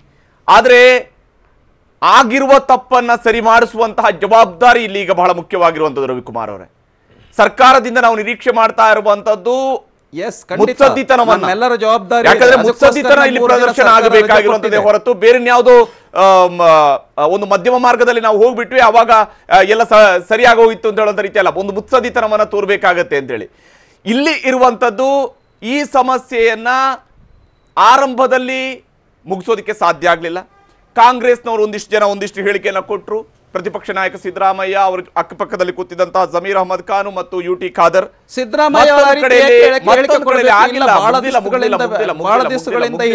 ಧರಿಸ್ಕೊಂಡು ಬರ್ತಾರೆ. ರವಿಕುಮಾರ್ ಅವರೇ, ಮುಗ್ದಿಲ್ಲ. ನಿಮ್ಮವರು ಕೂಡ ಏನು ಸುಮ್ಮನೆ ಕೂತಿರ್ಲಿಲ್ಲ. ಹೇಳಿ ಸರ್. ನಿಮ್ಮ ನಾಯಕರುಗಳು ಕೂಡ, ಇನ್ಕ್ಲೂಡಿಂಗ್ ಕರ್ನಾಟಕದ ಶಿಕ್ಷಣ ಸಚಿವರು ಹೇಳ್ತಾ ಇದ್ದಾರೆ, ಶಾಲೆಗೆ ಕಾಲೇಜಿಗೆ ಬೀದಿಲಿ ಕೂತ್ಕೊಳಿಸುವಂಥದ್ದು ತಪ್ಪು, ಭಾರತೀಯ ಸಂಸ್ಕೃತಿ ಅಲ್ಲ, ಹೆಣ್ಮಕ್ಳ ಬಗ್ಗೆ ಬಹಳ ಗೌರವ ಇದೆ ನಮಗೆ, ಹಂಗಾಗಿ ನಾವು ಒಳಗಡೆ ಬಿಟ್ವಿ ಅಂತೇಳಿ. ಒಂದಿಡೀ ದಿವಸ ಬೀದಿಲಿ ಕೂರಿಸಿದ್ರಲ್ಲ ಮಕ್ಕಳನ್ನ, ಅವಾಗ ಭಾರತೀಯ ಸಂಸ್ಕೃತಿ ಮರ್ತೋಗಿತ್ತ ಶಿಕ್ಷಣ ಸಚಿವರಿಗೆ? ಇಮಿಡಿಯೇಟ್ ಆಗಿ ಫೋನ್ ಮಾಡಿ ಹೇಳಬೇಕಾಗಿತ್ತು, ಯಾಕಲ್ಲಿ ಹೊರಗಡೆ ಕೂರಿಸಿದ್ರಿ ಅಂತೇಳಿ.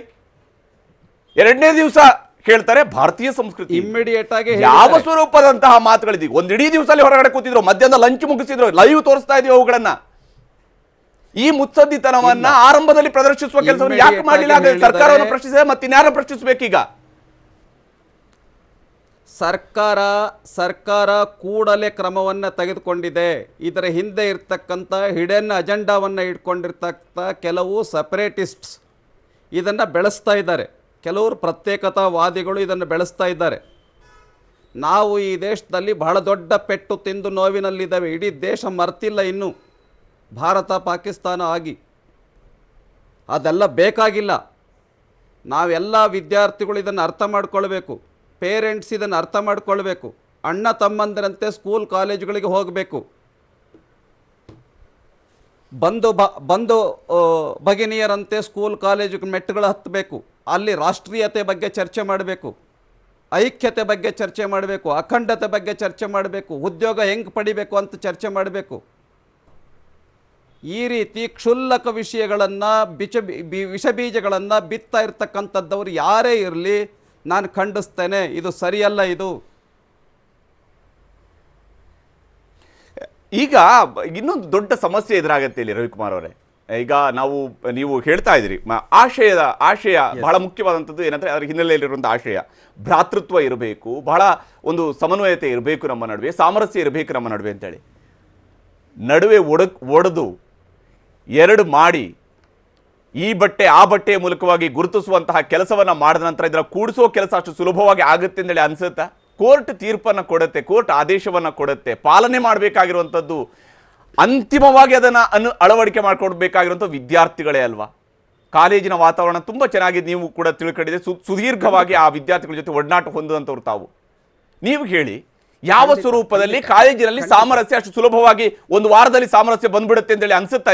ಈಗಿನ ಸ್ಥಿತಿಯನ್ನು ಗಮನಿಸಿದಾಗ ರಾಜಕೀಯವನ್ನು ಬದಿಗಿಟ್ಟು ನೀವು ಮಾತಾಡಿ ಕೇಳಿದೀವು. ನೋಡಿ, ಎಲ್ಲವೂ ಕೂಡ ಸಾಧ್ಯತೆ ಇದೆ. ಮಾನವ ನಿರ್ಮಿತವಾಗಿರ್ತಕ್ಕಂಥ ಎಲ್ಲ ಸಮಸ್ಯೆಗಳಿಗೂ ದೇರ್ ಆರ್ ಸೊಲ್ಯೂಷನ್ಸ್. ಪ್ರಕೃತಿ ನಿರ್ಮಿಸಿರ್ತಕ್ಕಂಥ ಸಮಸ್ಯೆಗಳ ಪರಿಹಾರಕ್ಕೆ ಸ್ವಲ್ಪ ಕಷ್ಟ ಇದೆ, ನಾನು ಒಪ್ಕೊಳ್ತೇನೆ. ಆದರೆ ಮನುಷ್ಯನೇ ಮಾಡಿದಂಥ ತಪ್ಪುಗಳನ್ನು ತಿದ್ದುಕೊಳ್ಳೋದಕ್ಕೆ ಖಂಡಿತ ಸಾಧ್ಯ ಇದೆ, ಅದನ್ನು ತಕ್ಷಣಕ್ಕೆ ಮಾಡಬಹುದು. ಹಾಗಾಗಿ ಒಂದೇ, ಅದು ಕಾಂಗ್ರೆಸ್ ಇರಲಿ, BJP ಇರಲಿ, JDS ಇರಲಿ ಅಥವಾ SDPI ಇರಲಿ, ಯಾರೇ ಇರಲಿ, ಕಾಲೇಜ್ ಕ್ಯಾಂಪಸ್ಗಳಲ್ಲಿ, ಸ್ಕೂಲ್ ಕ್ಯಾಂಪಸ್ಗಳಲ್ಲಿ, ವಿಶ್ವವಿದ್ಯಾಲಯದ ಕ್ಯಾಂಪಸ್ಗಳಲ್ಲಿ ಅಥವಾ ಯಾವುದೇ ಕ್ಯಾಂಪಸ್ಗಳಲ್ಲಿ ರಾಷ್ಟ್ರೀಯತೆ ಬಗ್ಗೆ, ಈ ಭಾರತೀಯತೆ ಬಗ್ಗೆ, ಭಾರತದ ಬಗ್ಗೆ ಚರ್ಚೆ ಆಗಬೇಕೇ ವಿನಃ ಇದು ಆ ಧರ್ಮ, ಈ ಮತ, ಆ ಮತ, ಈ ಜಾತಿ, ಆ ಜಾತಿ ಅಂತೇಳಿ ಚರ್ಚೆ ಮಾಡಬಾರ್ದು. ಹಾಗಾಗಿ ನಾನು ಹೇಳ್ತಾ ಇದ್ದೇನೆ, ಕೋರ್ಟ್ ಏನು ತೀರ್ಪು ಕೊಡುತ್ತೆ ಅದಕ್ಕೆ ನಾವು ಬದ್ಧವಾಗಿರ್ತೇವೆ. ಕೋರ್ಟ್ ತೀರ್ಪನ್ನು ಪಾಲನೆ ಮಾಡಬೇಕಾಗಿರ್ತಕ್ಕಂಥದ್ದು ಪ್ರತಿಯೊಬ್ಬ ಭಾರತೀಯನ ಆದ್ಯ ಕರ್ತವ್ಯ ಆಗಿದೆ, ಪರಮ ಕರ್ತವ್ಯ ಆಗಿದೆ, ಸಂವಿಧಾನದ ನಿಯಮ ಆಗಿದೆ. ನಮಗೆ ಸಂವಿಧಾನವೇ ಧರ್ಮ. ರವಿಕುಮಾರ್ ಅವರೇ, ಈಗ ನಿಮ್ಮ ಜೊತೆಗೆ ನಮಗೆ ಸಂವಿಧಾನವೇ ಧರ್ಮ. ಕಾಲೇಜ್ ಕ್ಯಾಂಪಸ್ಗಳಲ್ಲಿ ಕಾಲೇಜು ಮತ್ತು ಶಿಕ್ಷಣ ಇಲಾಖೆ ಏನು ನಿರ್ಧಾರ ಮಾಡುತ್ತೋ ಅದೇ ಕಾನ್ಸ್ಟಿಟ್ಯೂಷನ್.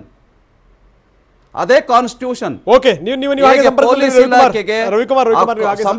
ಸಂಪರ್ಕದಲ್ಲಿ ಒಂದು ಪುಟ್ಟ ವಿರಾಮ ತಗೊಳ್ತೀವಿ. ವಿರಾಮದ ನಂತರ ಸಾಕಷ್ಟು ಸಂಗತಿಗಳನ್ನು ಮಾತಾಡಬೇಕು. ಯಾಕಂದ್ರೆ ಇಲ್ಲಿ ಬರುವಂಥದ್ದು ಪ್ರಮುಖವಾದಂಥ ಸಂಗತಿ ಏನು ಅಂತಂದರೆ, ಧಾರ್ಮಿಕ ಮುಖಂಡರುಗಳಿದಾರಲ್ಲ, ಅದು ಎರಡೂ ಕಡೆಗೆ ಧಾರ್ಮಿಕ ಮುಖಂಡರುಗಳು ಇಲ್ಲಿ ಹೆಚ್ಚಿನ ಮುತುವರ್ಜಿನ ವಹಿಸಬೇಕು, ಜವಾಬ್ದಾರಿನ ವಹಿಸಬೇಕು. ಬಿಡಿ ಈ ರಾಜಕಾರಣ ಒಂದು ಕಡೆಗೆ, ದಯವಿಟ್ಟು ಅದನ್ನು ಸೇರಿಸ್ಕೋಬೇಡಿ. ಇದಕ್ಕೆ ಸಂಬಂಧಪಟ್ಟಂಗೆ ನೀವು ಜಾಗೃತಿ ಮೂಡಿಸಬೇಕು ಯುವ ಸಮುದಾಯದಲ್ಲಿ. ನೋಡಿ, ನಾಳೆ ಏನಾದರೂ ಆಗ್ಬಿಟ್ರೆ ನಮ್ಮ ಭವಿಷ್ಯ ಏನಾಗುತ್ತೆ ಹೇಳಬೇಕು.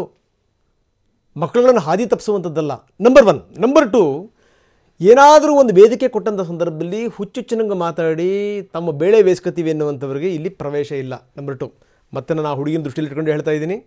ಯಾಕಂದರೆ ಈ ವೇದಿಕೆ ಸಮಾಜಕ್ಕೆ ಅನಿವಾರ್ಯ ಆಗಿರುತ್ತೆ. ಸಮಾಜಕ್ಕೊಂದು ಸಂದೇಶ ಕೊಡಬೇಕು, ಅದಕ್ಕೋಸ್ಕರ ನಿಮ್ಮನ್ನು ಕುಡಿಸ್ಕೊಂಡಿರ್ತೀವಿ. ನಿಮಗೇನೋ ತೋಚಿದ್ದನ್ನು ನೀವು ಮಾತಾಡಿ ನೀವು ಯಾರ ಹತ್ರನೋ ಜೈಕಾರ ಹಾಕಿಸ್ಕೊಳಕ್ಕಲ್ಲ. ಅಂಥವ್ರು ಯಾರಾದರೂ ಮಿತಿ ಮೀರಿ ಮಾತಾಡಿದ್ರೆ ಮುಲ್ಲಾಜಿಲ್ದೇ ಗೆಟ್ ಲಾಸ್ಟ್ ಅಂತ ಹೇಳ್ತೀವಿ. ಹೀಗಾಗಿನೇ ಆ ಹುಡುಗಿನ ನಾನು ಇರಲ್ಲ, ನಾನು ಬೇಕಾದ್ರೆ ನಾನು ಬಿಟ್ಟೋಗ್ತೀನಿ ಅಂತ ಅನ್ನುವಂಥ ಸಂದರ್ಭದಲ್ಲಿ ಕೈ ಮುಗಿದು ನೀವು ಕುತ್ಕೊಳ್ಳಿ ಅಂತ ಹೇಳುವಂಥ ದರ್ದ್ ನಮಗಿಲ್ಲ. ಜವಾಬ್ದಾರಿಯಿಂದ ಮಾತಾಡ್ತೀರಾ, ಮಾತಾಡಿ. ಈಗಲೇ ಬೇಜವಾಬ್ದಾರಿಯಿಂದ ಮಾತಾಡೋಂಥವ್ರ ಸಂಖ್ಯೆ ಭಾಳಷ್ಟಿದೆ ಸಮಾಜದಲ್ಲಿ. ಅದ್ರ ಜೊತೆಗೆ ನೀವೊಬ್ಬರು ಮೆಂಬರ್ ಆಗ್ತೀರಿ, ನಮಗೊಂದು ಸಪರೇಟ್ ವೇದಿಕೆ ಕೊಡಿ ಅಂದ್ರೆ ಆಗಲ್ಲ ಇಲ್ಲಿ. ಸೊ ಇದನ್ನು ಮತ್ತೊಂದು ಸರಿ ಹೇಳ್ತಾ ಇದ್ದೀನಿ. ಇದಕ್ಕೆ ಸಂಬಂಧಪಟ್ಟಂಗೆ ಪುತ್ತಿಗೆ ರಮೇಶ್ ಅವರು ಏನು ಹೇಳ್ತಾರೆ, ಇಡೀ ಇಶ್ಯೂಗೆ ಸಂಬಂಧಪಟ್ಟಂಗೆ ಕೊನೆಯದಾಗಿ ಸೂರ್ಯ ಅಂಜುಮ್ ಏನು ಹೇಳ್ತಾರೆ, ರವಿಕುಮಾರ್ ಏನು ಹೇಳ್ತಾರೆ ಕೇಳೋಣ. ಪ್ರಮೋದ್ ಮುತಾಲಿಕ್ ಅವರೇ, ಇಡೀ ಸಮಸ್ಯೆ ಕೋರ್ಟ್ನ ತೀರ್ಪಿನ ನಂತರ ಬಗೆಹರಿಬಹುದು ಅನ್ನುವಂಥ ನಿರೀಕ್ಷೆಯನ್ನು ಎಲ್ಲರೂ ಕೂಡ ಇಟ್ಕೊಂಡಿರುವಂಥದ್ದು. ಆದರೆ ಈ ಸಂದರ್ಭದಲ್ಲಿ ಕೋರ್ಟ್ನ ಆದೇಶ ಒಂದು ಭಾಗ, ಒಂದು ಸಮಾಜವಾಗಿ ನಾವು ಹೇಗೆ ಇದನ್ನು ಸರಿಪಡಿಸಬೇಕಾಗಿದೆ ಅಂತ.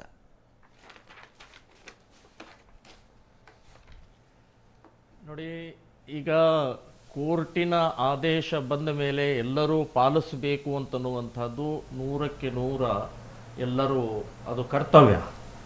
ಆದರೆ ಈ ದೇಶದಲ್ಲಿ ಕಾನೂನು ಇದ್ದರೂ ಕೂಡ, ಸುಪ್ರೀಂ ಕೋರ್ಟ್ ಹೇಳಿದ್ರೂ ಕೂಡ, ಬೆಳಗ್ಗೆ 5 ಗಂಟೆಗೆ ಮೈಕ್ ಹಾಕಿ ಇವತ್ತು ನಮಾಜ್ ಮಾಡ್ತಾ ಇರುವಂಥದ್ದು ಇದು ಪಾಲಿಸುವಂಥದ್ದ? ಇದು ಸುಪ್ರೀಂ ಕೋರ್ಟ್ ಹೇಳಿದೆ.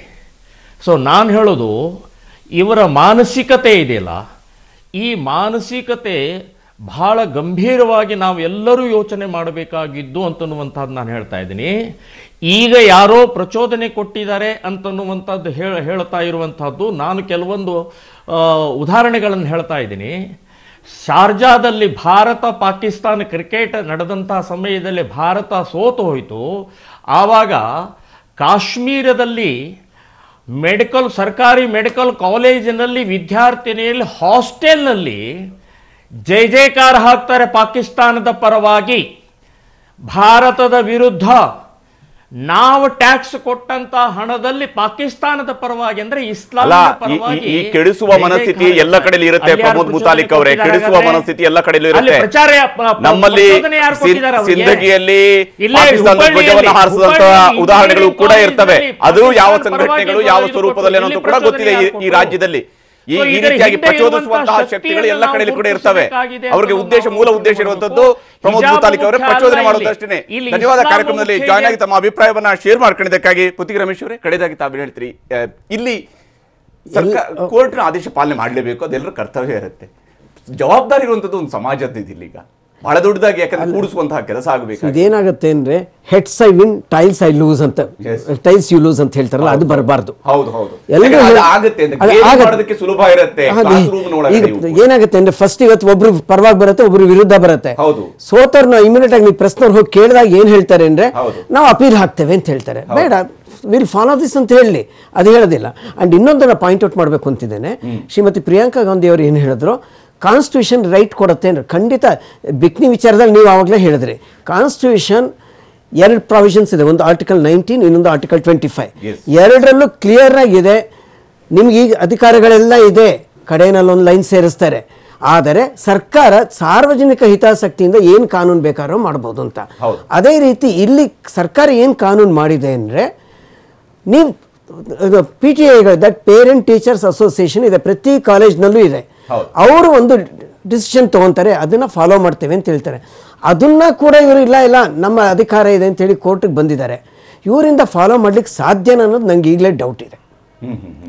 So parents teachers association decision ತಗೊಳ್ಳಿ, ಆಮೇಲೆ ಬೇಕಾದ್ರೆ ಅದನ್ನ ಚಾಲೆಂಜ್ ಮಾಡಲಿ.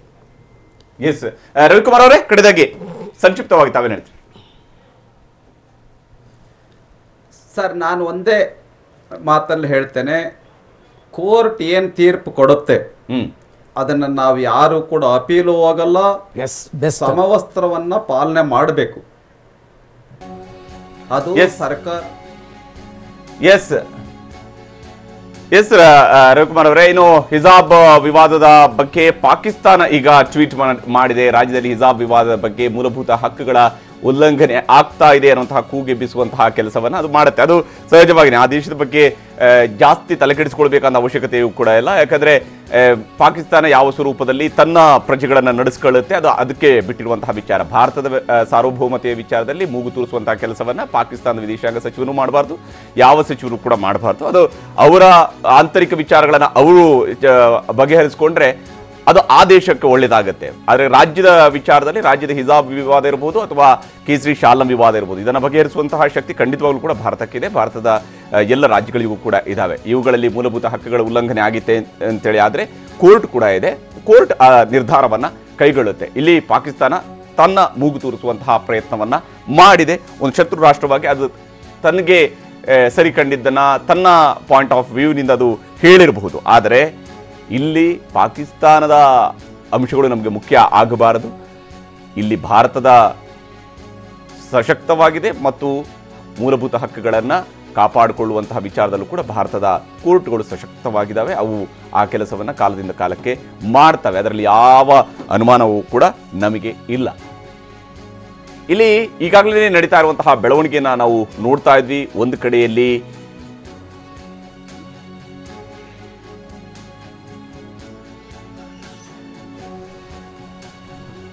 ಎಸ್, ಕಡೆದಾಗಿ ಸುರಯ್ಯ ಅವರೇ, ಈ ಇಡೀ ವಿಚಾರಕ್ಕೆ ಸಂಬಂಧಪಟ್ಟಂತೆ ಇದು ನಾವಿಲ್ಲಿ ತೋರಿಸ್ತಾ ಇರುವಂತದ್ದು ಶಾ ಮೊಹಮ್ಮದ್ ಖುರೇಶಿ ಮಾಡಿರುವಂತಹ ಟ್ವೀಟ್.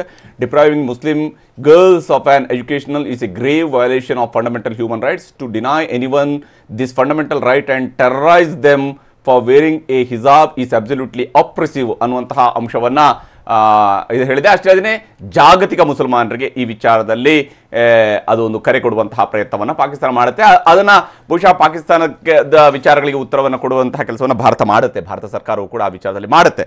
ಆದರೆ ಇಲ್ಲಿ ಸುರಯ್ಯ ಅವರೇ, ನಮ್ಮ ನಡುವೆ ಇರುವಂತಹ ಈ ಸಮಸ್ಯೆ ಇದು ಇಲ್ಲಿ ಈಗ ಕೋರ್ಟ್ನಿಂದ ಒಂದು ಆದೇಶ ಬರುತ್ತೆ, ಅದರ ಪಾಲನೆಯನ್ನು ಮಾಡಲೇಬೇಕು. ಅದರ ಜೊತೆಗೇನೆ ಸಂಸ್ಥೆಗಳಲ್ಲಿರುವಂತಹ ವಿದ್ಯಾರ್ಥಿಗಳ ದೃಷ್ಟಿಯಿಂದಲೂ ಕೂಡ ಇವರನ್ನ ಒಗ್ಗೂಡಿಸುವಂತಹ ಕೆಲಸವನ್ನ, ಯಾಕಂದ್ರೆ ಜೊತೆಯಲ್ಲೇ ಹೋಗ್ತಾ ಇದ್ದಂತಹ ವಿದ್ಯಾರ್ಥಿಗಳು ಇವತ್ತು ಡ್ರೆಸ್ನ ಆಧಾರದಲ್ಲಿ ದೂರವಾಗಿ ಎದುರಾಳಿಗಳಾಗಿ ಮಾತನಾಡುವಂತಹದ್ದು ವಾತಾವರಣವನ್ನ ಬಹುತೇಕ ಕಾಲೇಜುಗಳಲ್ಲಿ ನೋಡ್ತಾ ಇದ್ವಿ.